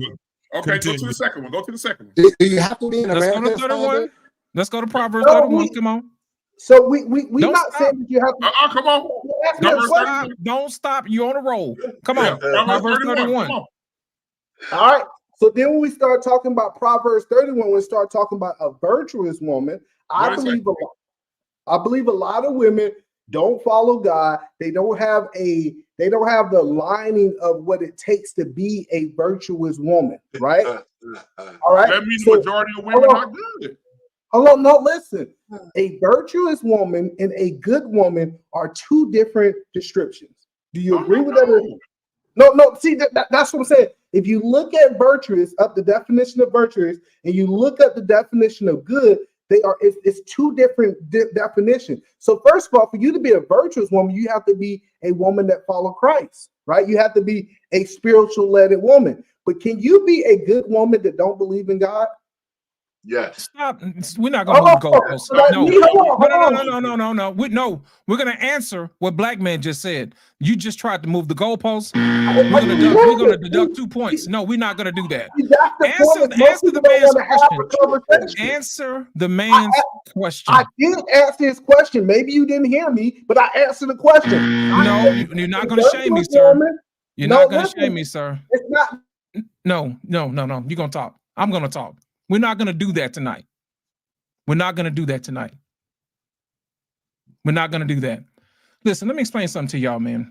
When we have these conversations up here, we're not going to spend a whole lot of time going back and forth, moving the goalposts when you're wrong. When people ask you a direct question, we want a direct answer. All this tap dancing is wasting people's time. That man asked you, who can find a virtuous woman? She is rare, like rubies. You made the point earlier that the majority of women are good. So now you're calling God a lie. I'm taking offense to that. And guess what? Under virtuous, as the definition, it says similar, goodness. Thank you. We're not going to argue synonyms. We're not going to split hairs. We're not going to do that. We're not going to tap that. Let me explain something. If you want to have this argument, take that somewhere else. We're not going to do that over here. So I don't know about y'all, but I value these men's time. I value our audience's time. We're not going to split hairs. That's not what we're going to do. Go ahead, JT. I apologize. No, it's fine. So look, I wanna just change gears just for a minute. Okay. You know who my brother Mr. Let It Go, right? Mr. Let It Go. I'm gonna play a couple of his videos right quick, man. I want us to go before we get up out of here. It's the 3 hour mark, and I want to just go and play these videos and see what we. Hey, JT, we're up tonight, man. We're up tonight. Yeah, everybody. It's rocking. All right, so this is what I'm gonna do. I'm gonna play this right here, and then we'll have conversation as soon as the video is over. Let's go. And I go on a date.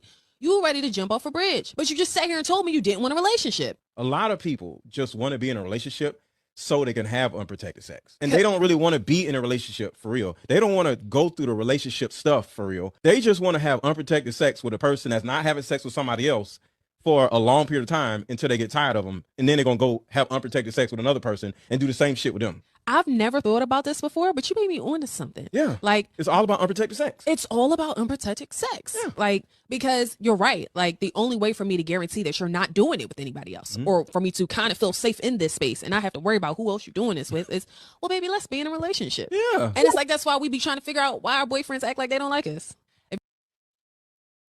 All right. So That's the one. So y'all just stick a pin in that one right there. Stick a pin in that one, and I'm gonna play this other one that we have. It's made like. Nope, that's not it. Do I get the right one? That'll be it. What's a scam that's become so normalized that we don't even realize it's a scam anymore? Ooh, I got one. Marriage. Marriage is a big scam. It doesn't benefit the woman at all.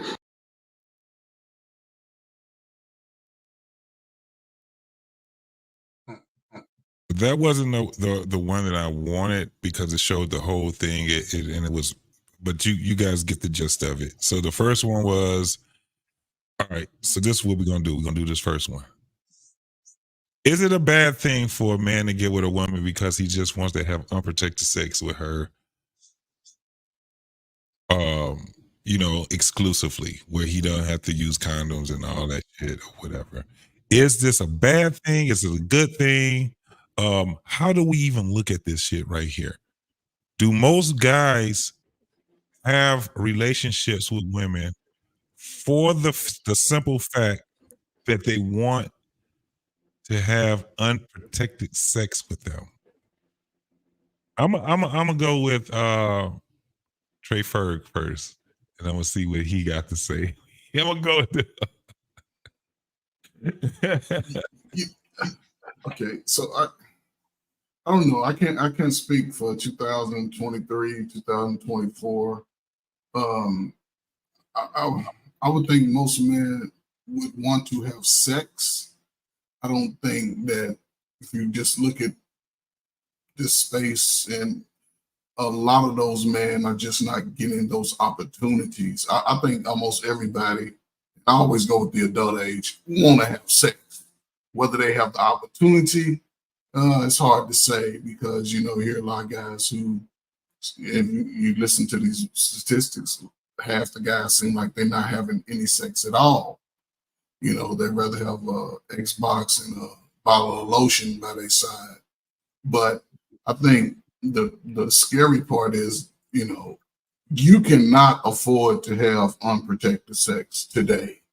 I don't give a damn if you're getting it every day with a woman that you just met, or a woman that you're laying up with, or you creeping with, or whatever.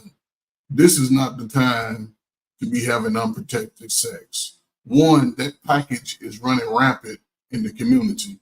So if you catch it, then that's on you. Your days are numbered. Please don't spread it to everybody else once you get it. So are you saying, Ferg? Go ahead. Go ahead. Go ahead. Ask your question. So are you saying that even if you're in an exclusive relationship, so you think it's an exclusive relationship, that you should have protected sex? Yes. If you're not marrying that person, you're not married, I wouldn't take the chance today. And that's, you protect yourself because we already saying it's a bad deal anywhere you go. So if you're not committed and you're not married, you don't want to jeopardize your 21-year-old self all the way to you in your mid-40s of paying for a child that you've been able to establish and maintain a relationship is less than 50%. So I just wouldn't even I would definitely protect myself. Men are going to have sex. These young women, they want to get it in too. That's why they have the 2 or 3 guys in their pool, because they got somebody coming over whatever time it is that they off, and they can get it in. They can get it in. So, but I would just think protect yourself, man. It's too risky out here. If you want to have opportunity to travel the world, especially while you're young, man, put a condom on them, a Jimmy hat, put 2 or 3 on, smell it before you try it, put your finger, whatever test you got to do before you get that. Other than that, it's a crapshoot, man. We seeing what the results are out here. We seeing what the results are. So protect yourself. So R-Pain. Yes, sir. Even if you're married, do you think that you should still? Well, listen, that whole narrative that I'm married and I don't know what the fuck is going on is a Trey narrative that only he could say. Okay, everybody else, I ain't taking this shit. Listen, I know more about women than most men because I haven't spent the last 38 years trying to smoke. All right, so I talk to. Listen, to answer your original question, First of all, just the basic question is no, it's not right to do that. Okay. However, most men don't have to do that. A lot of women ain't requiring relationships. They want to get down, right? So you don't even have to go through the rules of having a relationship to get some ass from a lot of these chicks.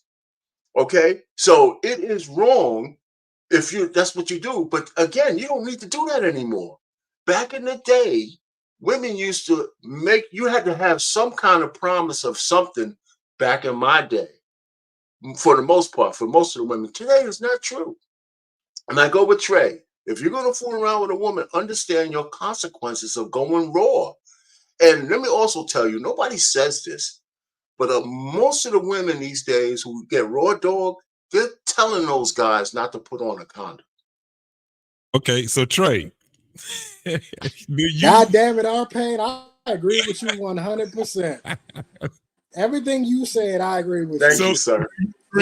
You don't need to be in a relationship to have raw sex. And I have been in situations where women have questioned me about what am I doing with it, even thinking about putting the condom on. I completely agree with you. And this notion that because you're married somehow means you're not going to catch an STD is crazy to me when we know how often men and women both cheat. So the STD rates disagree with what Mr. Letgo is saying, and the amount of promiscuous, unprotected fornication that is happening out here also disagrees. That's what I was going to ask you. Do you agree with JT, the short of it is that R-Pain is correct for once in his life. It is a whole lot of hot, steaming hot pussy getting smashed out here, raw. R-Pain's right. I gotta agree with him. I agree with 100%. Oh, CBN. CBN. I've arrived. I gotta pick up my man contact. Wow. Do you believe that a man should only have unprotected sex with a woman that he's in an exclusive relationship with, or do you think the man should even have even with their wife? Yo, your breath hot, bro. Don't do that. No, because after what Trey just said, I was like, how am I gonna follow that one right there? That's the seriously speaking, from a cultural standpoint, I'll say wrap it up 10 times. Not one time, not 2 times, not 5 times, 10 times. Let me tell you why I say that. I'm on TikTok. I speak to a lot of young girls from my country. Ask what's the temperature over there. They say right now, if any idiotic man have the audacity to sleep with a girl without protection, and this one, it don't take once, he get knocked up. Just know they're looking for you behind. They'll send men with cutlass coming after your ass, drag you. You're gonna have a shotgun wedding. You're not gonna be going around sleeping with somebody else's daughter, thinking there's no repercussions. That's happening in Africa. Other countries, I don't want to know what brutality they put on these men right now. So stop being saying, Mr. Letgo, it's a joke. I will not even invite my son. I think if you try that, my boy, don't come back to this household. Real talk. All right. That's not happening. All right. Okay, loss. Brother, men only get into relationships because they only want to have unprotected sex with women until they're done with them. Do you agree with that, and why or why not?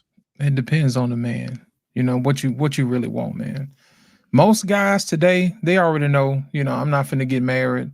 I'm not finna, get entangled with the government or whatever. So if they can get away with it, they can get away with it. But if you want to be a husband or something like that, I suggest you wait, bro. Because the mere fact that paternity can be in question is a deterrent enough.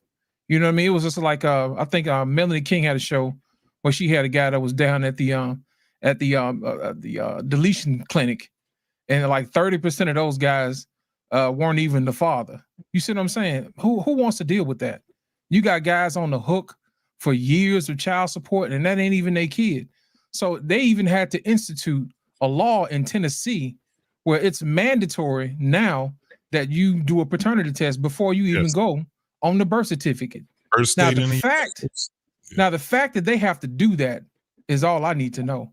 So there are guys who would hit it easy if they wanted to, but those guys are probably not thinking anyway.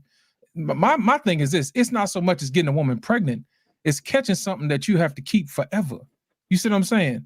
And to me, if you catch a disease and you can't get rid of it, it don't matter whether or not you're hitting somebody raw. Even if you do that, you'll find out the hard way that you can even be held criminally, knowing full well that you got a STD and you're around here sleeping with women raw. You can go to jail.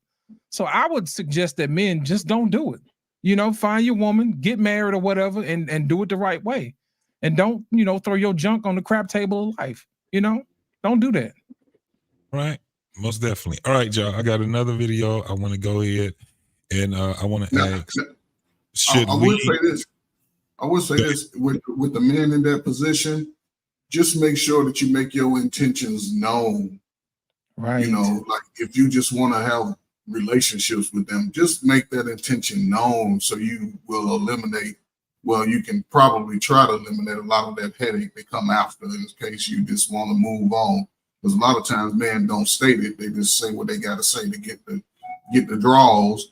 But if they make it known, it'll eliminate a whole lot. Because most of these women want to have sex anyway. If they're attracted to you, they're going to bust it open for you. You can bring over some Casamigo or whatever. You can just talk to them right then. They're going to bust it open. So just be intentional about what you're doing. That's all. For sure. So let me ask the question by a show What of you know hands. about Casamigos, old man?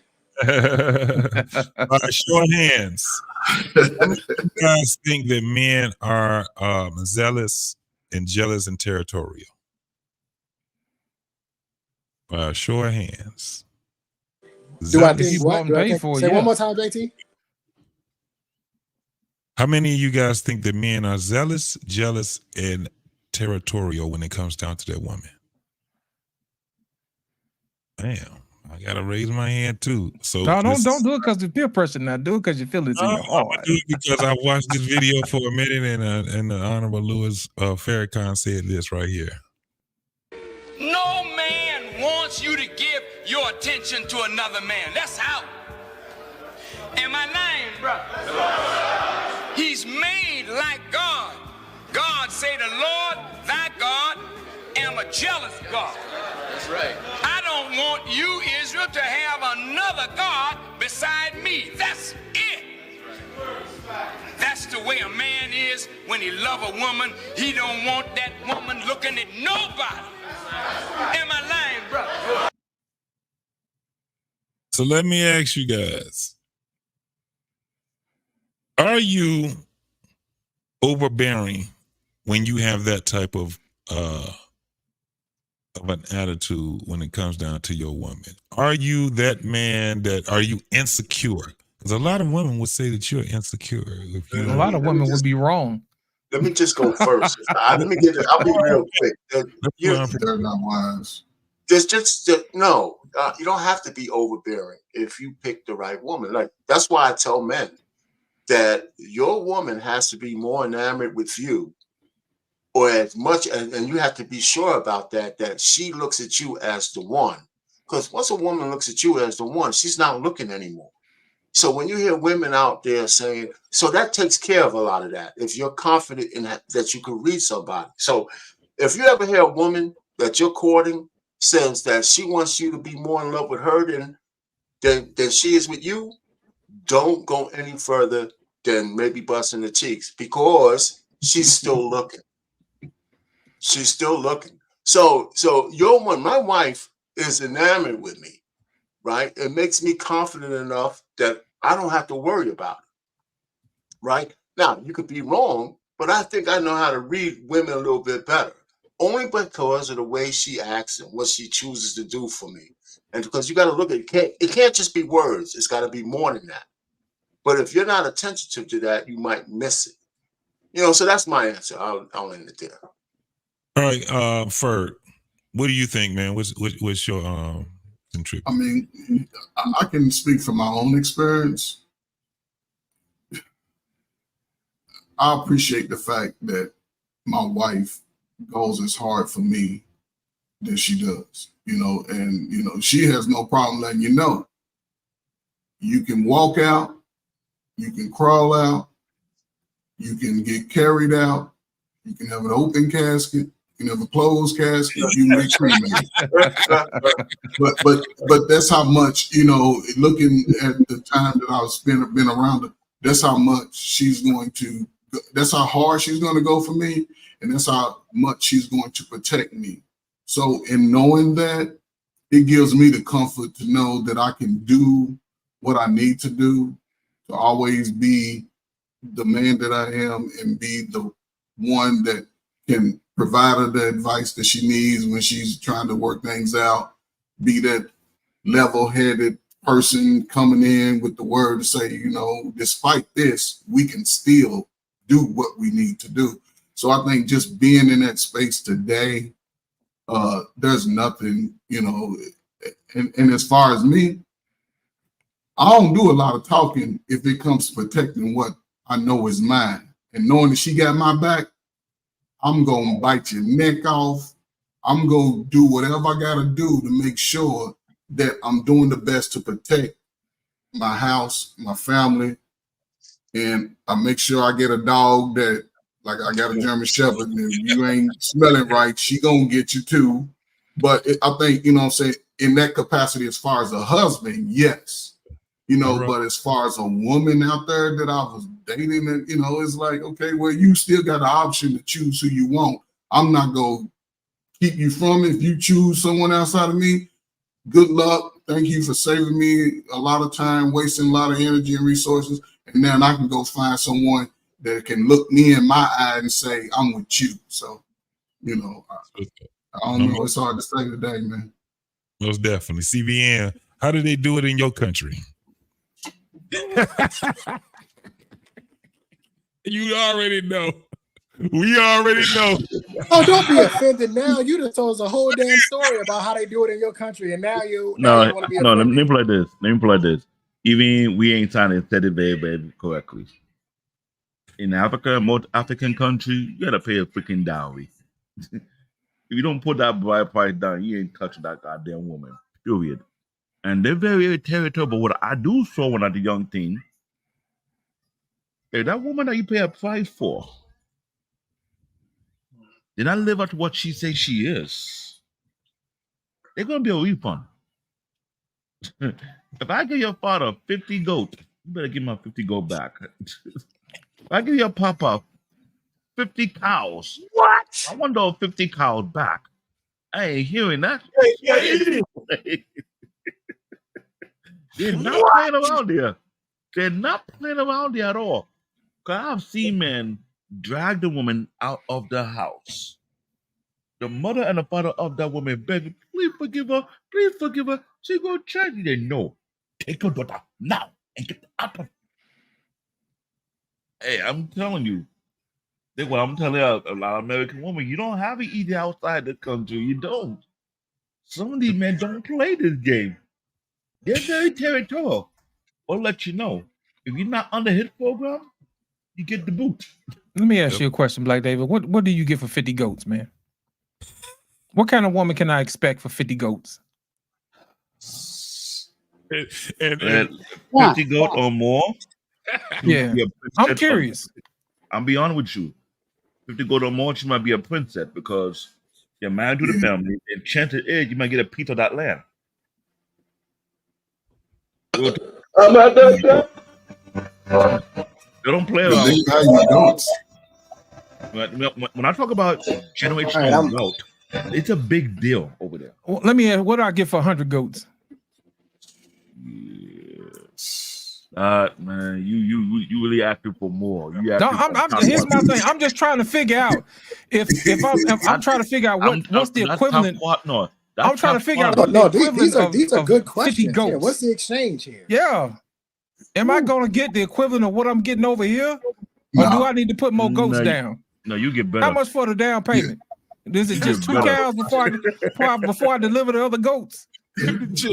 Right, because listen, it's this Nigerian woman in this gym, and if all that's gonna take is 100 goats with the body she got, I'll go find 100 goats.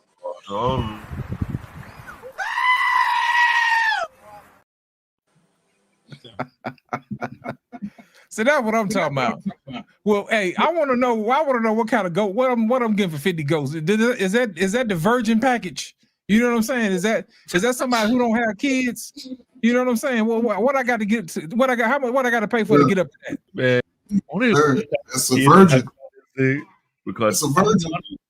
Man, I'm gonna go raise me some goats, bro. It's a virgin. If that's what it takes. Because this is what I'm trying to say. The level of quality women that have outside these countries, these type of family, they don't play around because these daughters, I hate to say this, they are more fearful of destroying their parents' name than anything else. I remember I talked about this last year. The last name is a big deal, right? If you are a daughter of a very prominent family, the father is still alive, doing great things, and you go behind closed door and stain that name, two things can happen. Either you pay the price or you get completely exiled. So when you marry women from that type of prestige, this is not a joke at all. It's a big, big deal. I believe not a lot of guys can meet those type of quality women. I remember, like I said, Johnny said, the woman that he married, their dad almost completely disqualified him because he came from a single mom household. Why do you think that is, Black David? Why do you think that is? Most men believe if a man who is properly brought up but have both mother and father, their father had to instill some level of discipline and culture and structure in their son. That is number one.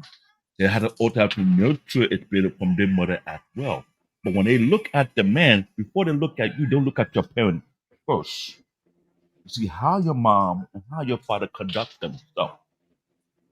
It's like a vetting process. If my daughter gonna marry this son, I can see how the mother and the father really is. If the mother and father are uniquely distinguished, that means they come that particular breed that's completely different. Because, like you said, we look at the girls out here in the US, you can tell off the back, then I come from a prestigious breed. You're not going to mess with that. They're tainted. Or see people who have their kids raised a certain way. It's a lineage. It's a generational wealth. It's a history that come along with that. That's why when guys go out there, you may find the easy one who come from poverty, but those who are not in poverty, they don't really play around with that. They don't. Chances is you marry the daughter, the guy like you.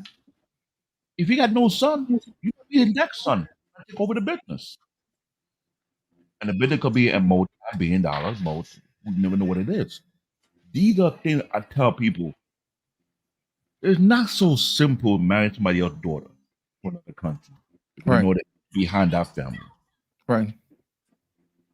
So when you paying a dowry, I'm sure throughout last year, I see a lot of African weddings, how they really go down. Right. Let me ask you a question. If we had a dowry system here in America, what would we expect for equal value here in America? Just out of your opinion. Sewer trash. Man. We got blue I lights. tried to avoid that question because that's actually 10 years ago. And I was like, Stop. No. Listen, you just told us. You just told us 500 goats to get us the top of the line over there. Let me explain why I say that. No, let me explain why I say that. For the equivalent here in America America. No, let me explain why. When you have a dowry system here, no, here's the problem. If you have a dowry system here, here's what's going to happen. A lot of women are not going to be qualified for that type of dowry system. If anything, they're not qualified for one goat. Let's be honest. Not even one hoot nanny. Sexy red not even qualified for the milk of a goat, to be honest with you. Can't even get a cup of milk for sexy red. Hell no. No goat milk. Nothing. Half a pint. What about the cheese?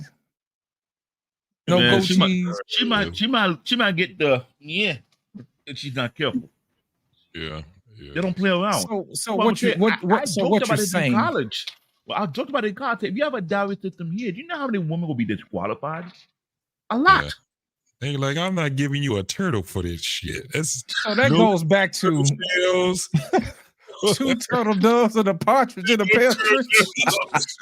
And a partridge or a I brought the joke up exactly. in college. people thought I was crazy when I brought up my African brother taking. Yes, that is true because you bring that dowry system over here. You know how many women would not even make it past one goat? I give you one LG eater. Exactly. But see, here's the thing. That goes back to what Black Man Unfiltered was saying earlier, before we was sidetracked with the shuffling. You know what I'm saying? And the tap dancing. You know what I'm saying? He didn't understand. I ain't trying to bring up old stuff, but you just proved Black Man Unfiltered's point about who can find a virtuous woman.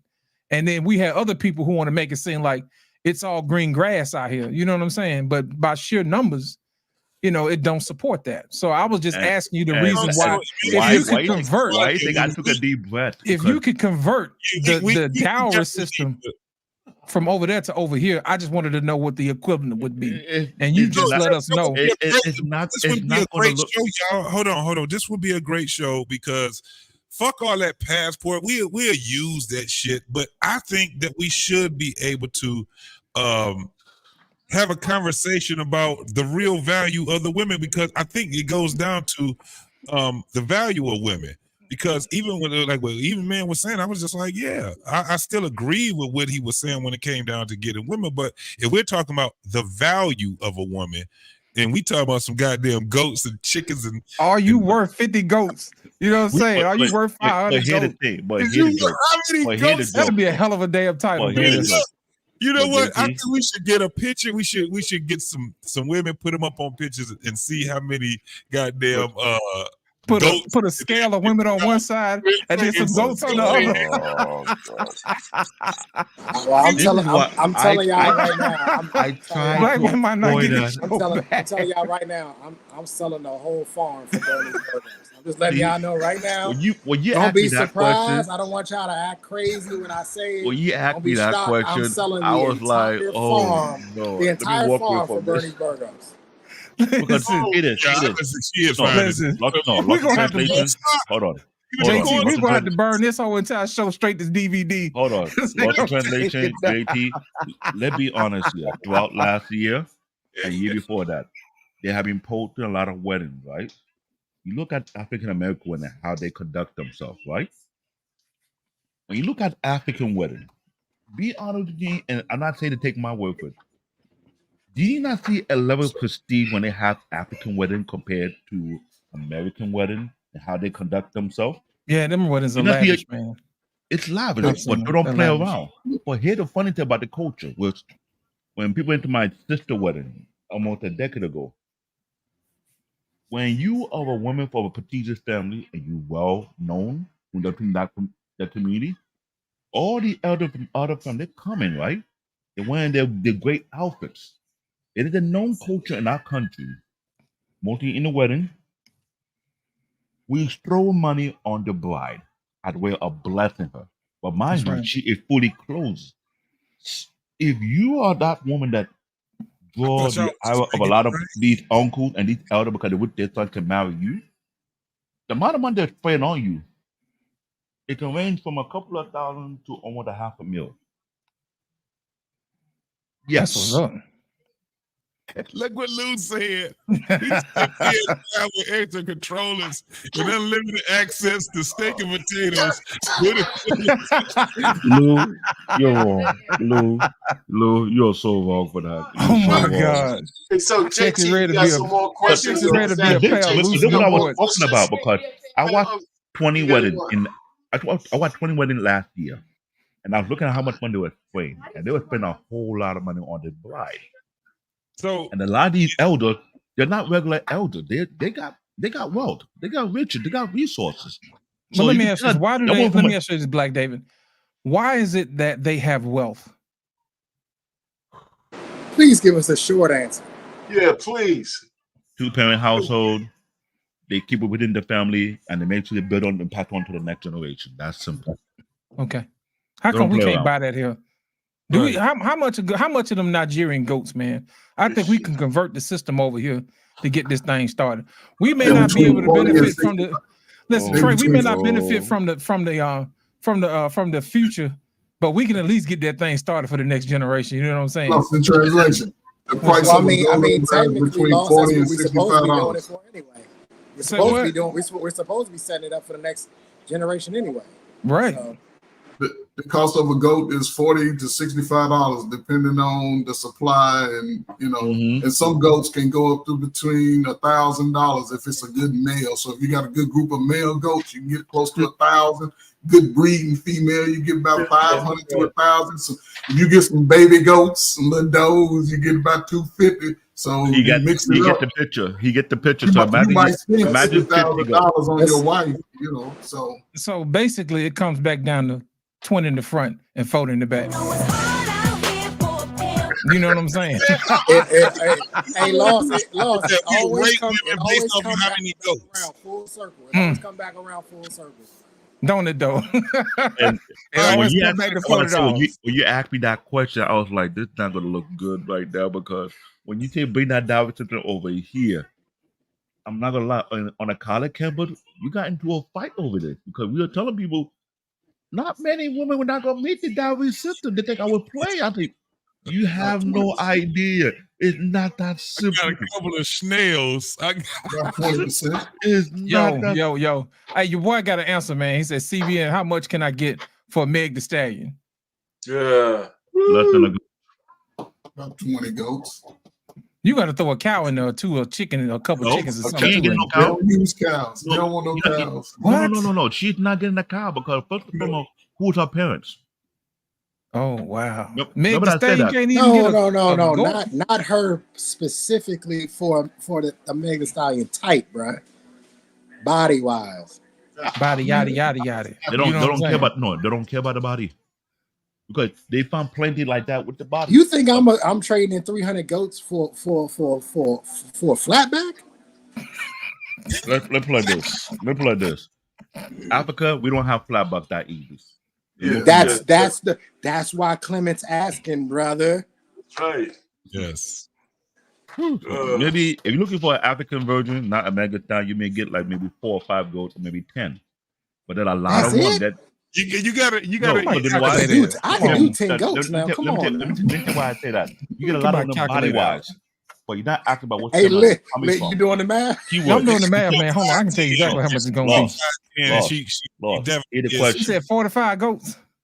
Lord, you say body wise. You need to ask for what kind of family they're coming. That's 180 goats, man. That's a lot.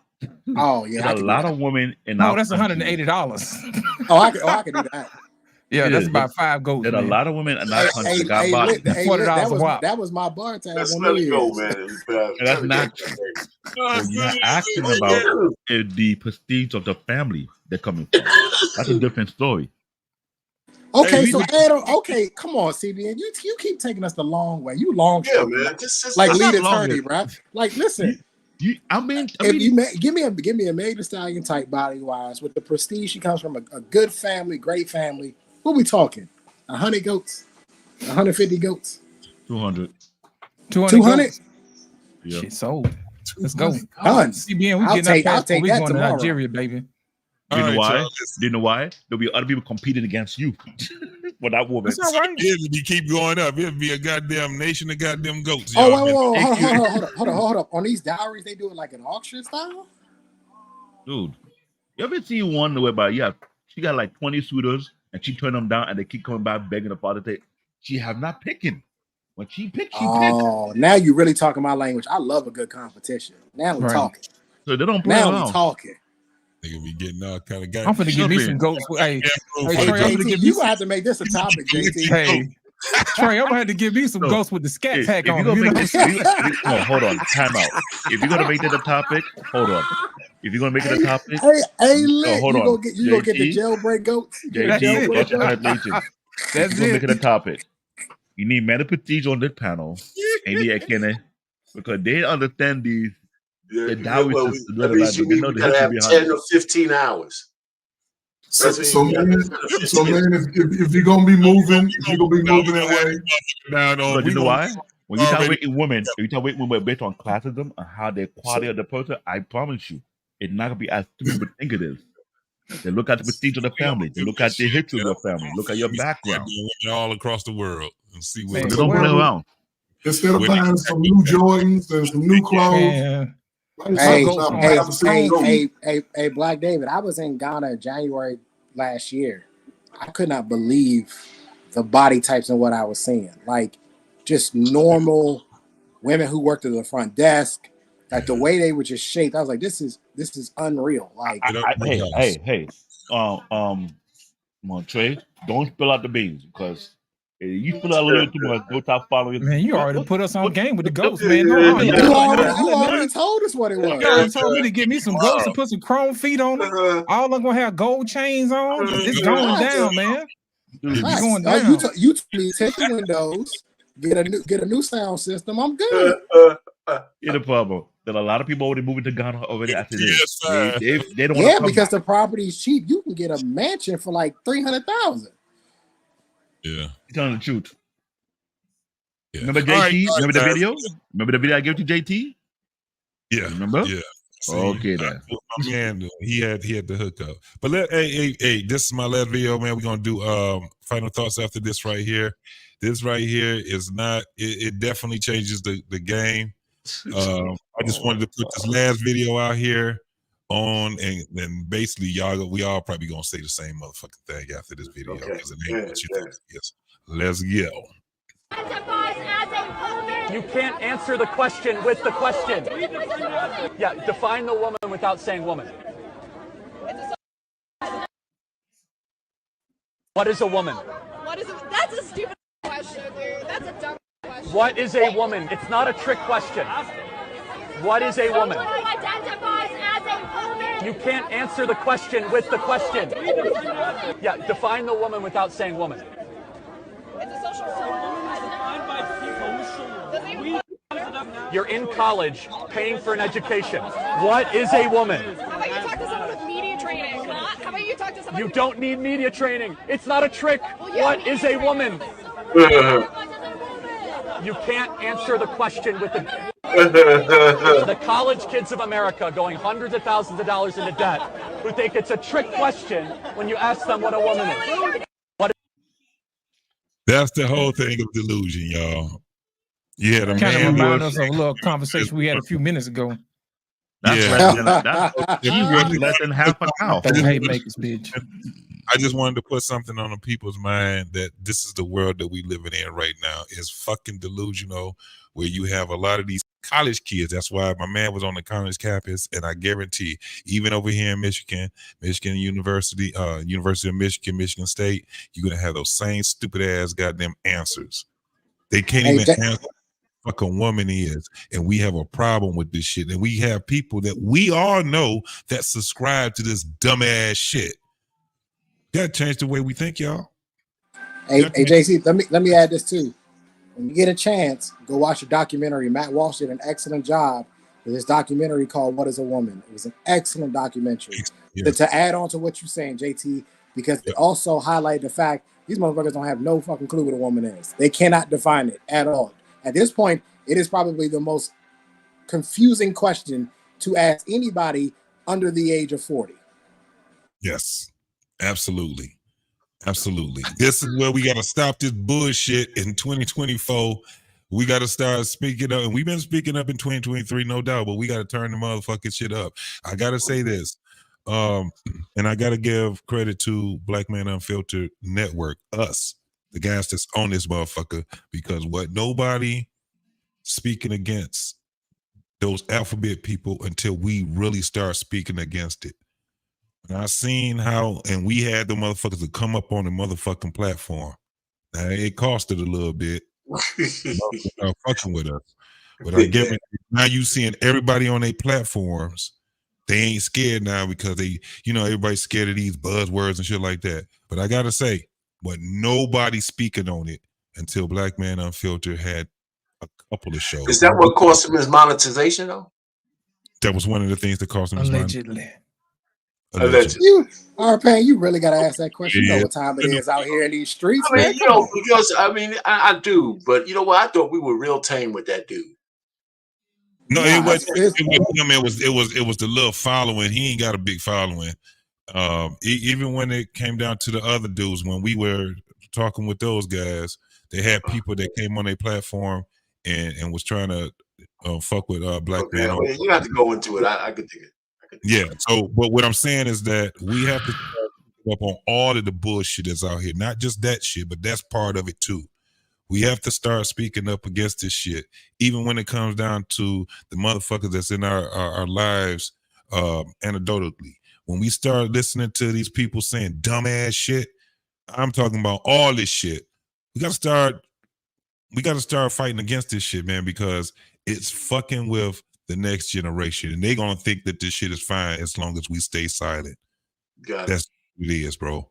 I gave my final thought on. Anybody else give you final Let thought? me go real quick. One of the things I want to go real quick on is you're correct about that. And unfortunately, there's only one guy who's running for president who's not afraid to bring it up behind the damn mic. I don't want to say it, the man who will not be named. But you know, the sister came up with J Mac. She really caught me by surprise because I didn't think I was giving her any smoke on that last thing. But that kind of goes to show you that black women ain't used to men telling them anything. Because I thought I was real tame.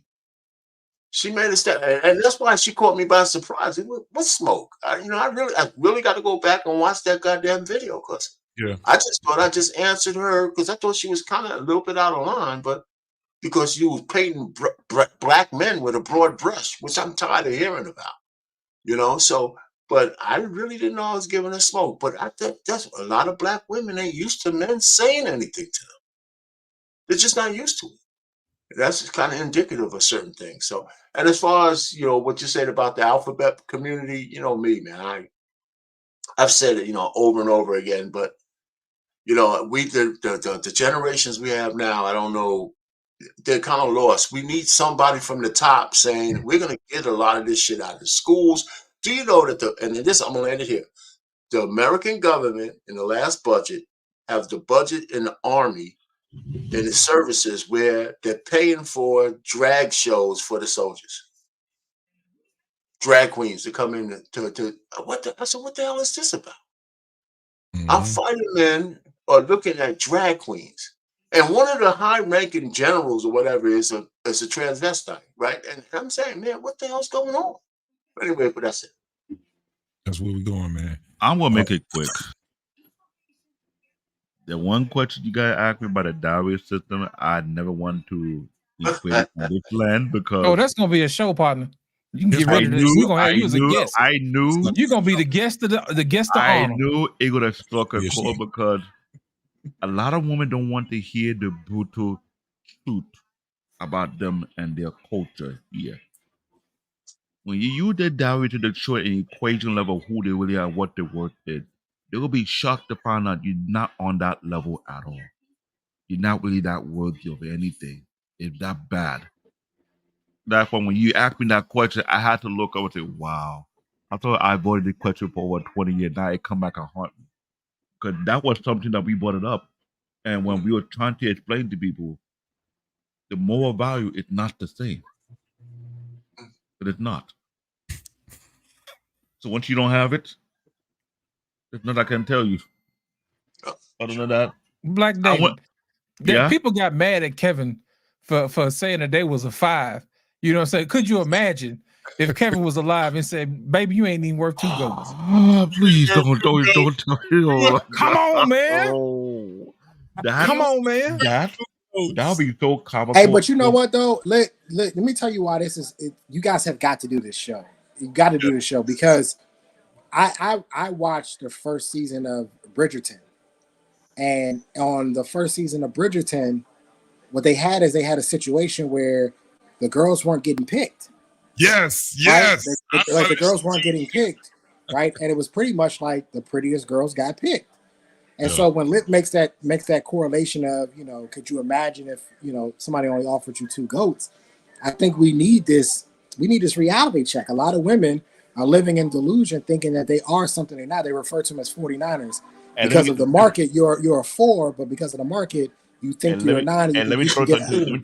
Hang on. Because this is my final thought and I'm going to be done. Right? The idea is that we need to get back to a base of reality. I don't think I'm a 10. I'm not a 10, right? I'm a 5 and I'll stay there and I'm happy. I don't think men have this problem. We don't have this issue, right? But women have this issue, and it has a lot to do with it. I'm gonna tell you this, and this is why I'm such an advocate for passport bros. Women in the West, excuse me, have this issue because there isn't a lot of competition here. In America, there is not a lot of competition when it comes to overly attractive women. Majority of the women are overweight. There's weave, there's makeup, there's lashes. When you go to other countries, when you go to the Colombias, the Brazils, the Costa Ricas, the Thailands, you walk down some of these streets, and I'm telling you, you're gonna break your neck because every 5 steps, you're like, God damn, she fine. And you turn, damn, she fine too. You're like, you just keep, especially when I was in Rio. You keep bouncing. You can't take 10 steps. I could not take 10 steps on Copacabana. Like, good gracious. And so what I see here, and here's the funny part: the women overseas are more humble. They have humility. Why? Because there's competition. There's real life competition there. So because there's a lack of competition here in America, these women think that they're higher than what they are. So we do need some sort of dowry system to let them know, baby, you ain't worth 2 goats. I'm done. Y'all have a good night. Hey, man, appreciate you, Trey, man. Appreciate you, my guy. Most definitely. You know what? I'm gonna go ahead and get my piece out here. First of all, J Mac, thank you for coming, baby. I really do appreciate you for coming on. The reason why I said what I said was because I wanted us to bring light to the psychology of what's going on in our country and in our community. And sometimes when we hear other people's talking points, we already know that's probably not going to be, productive because it's not actually answering a question. It's just you heard something somebody else said. So my thing is this: we appreciate having J Mac on. As always, it's a pleasure. You know what I mean? To have you in the midst. But we always want to have conversations with people who are different and come in, so it's not an echo chamber as other folks accuse of. And also, I want to thank J Mac for standing in the fire. Unlike other people, when they get mad and run, that's the reason why her show is called Tough Topics. For y'all who are listening, make sure y'all go over there and subscribe to her channel, and make sure you get a good dose of her content because she is a fantastic content creator. And I'm gonna give her flowers while she's still here. You know what I'm saying? So I just want to go ahead and get that out the way. And so there's no ill will. I just wanted her to be aware of the psychology of what's going on here in our community, and that's it. That's my point. My last. Yeah, because I didn't get to mention this about J Mac. I have a ton of respect for women who don't ad hominem. When she was getting pressed, she stayed on topic and she rebutted based on the argument. I have a lot of respect for that. I like having a dialogue with her because she has a tendency to stay on topic, and that's very, very impressive from a woman. I hope that she comes back. Like I told her before, this is not malicious. It's not coming from a bad place. This is just conversation. So I hope she continues to come. I completely agree with you, Lit. Yeah, and she also took notes too, so she could stay on point. I really do appreciate that. I really do. She's what we call that's clean cut right there, man. That's somebody that actually wants to make a difference. So definitely, J Mac, you are absolutely welcome here. Trust me. The only thing that we will attack over here is talking points. That's basically what it is, and we get better and better as we get. I don't think nobody over here actually agree with each other 100%. And you would have people that try to say that it's an echo chamber over here. Sometimes you can have a panel where there is an echo chamber and shit like that. But man, look, if it's some shit that I agree with, I just fucking agree with it. If I don't, I ain't got a problem with telling you I don't fucking agree with it. And I don't think no brother on this panel has that problem. None of us had that problem at all. So it's really refreshing just to have a female that actually does what Trey was just saying, that don't have the ad hominems, the one that can come and speak to your points, and then she has her points too, and she listens to what the fuck you saying. That's crazy. Right. So it's a dope ass thing right there. Trey Ferg, do you got anything, man, before we get up out of here? Just really in reference to what you were just saying, I think, man, we may have some similarities, but our viewpoints may come off a little different initially. But once we're able to navigate and talk through it, I think we can understand that we may agree or just respectfully disagree, but it may not be too far off on why we disagree. It just may be personal experience, I think, in that sense.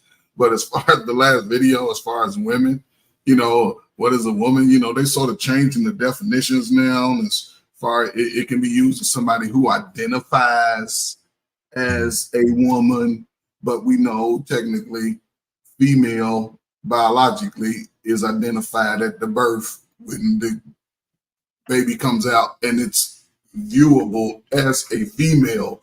But I think now with this, like I think who's that mentioned that they're bringing transvestites to the soldiers.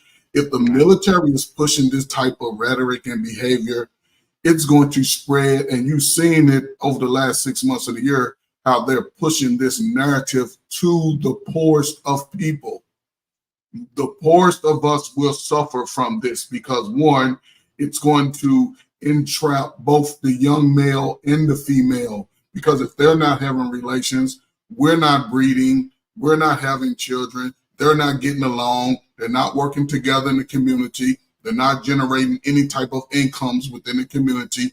They're going to cut a lot of these services, and I hope the young brothers can really understand this. This is the greatest time to get ahead of what they're trying to do, because in the next year, a lot of this stuff is going to change, and if you weren't about trying to find a woman, your ass will suffer. Get out here, get you a passport, go see 10 countries, go to Africa, go to the damn North Pole if you can find somebody that love you for you and want to be on your program. Other than that, stay right here and be trapped in this dynamic called America. So other than that, go live your life, man. Hell with that, man. Shit. All right, fam. It's over with, man. We got to go ahead and get to the end. We at the conclusion of this show. I want to thank everybody for coming in. Hit that like button if you have not did already on both What We Know podcast and on Black Men Unfiltered. Tomorrow is Thursday, so you got the Good Doctor and Coach K. They're going to be doing their show, so don't forget to watch them. Friday, you got the Barbershop. I forgot what it was. Do anybody remember what the title was? It's gonna be good. You chose you, he didn't chose you, or something like that. Black man be coming up with some goddamn titles, man. But whatever it is, we gonna be rocking in that motherfucker, man. I appreciate everybody for coming in, man. I appreciate everybody on this on the panel. Hey, brother, y'all take it easy. We up out this piece. Peace out.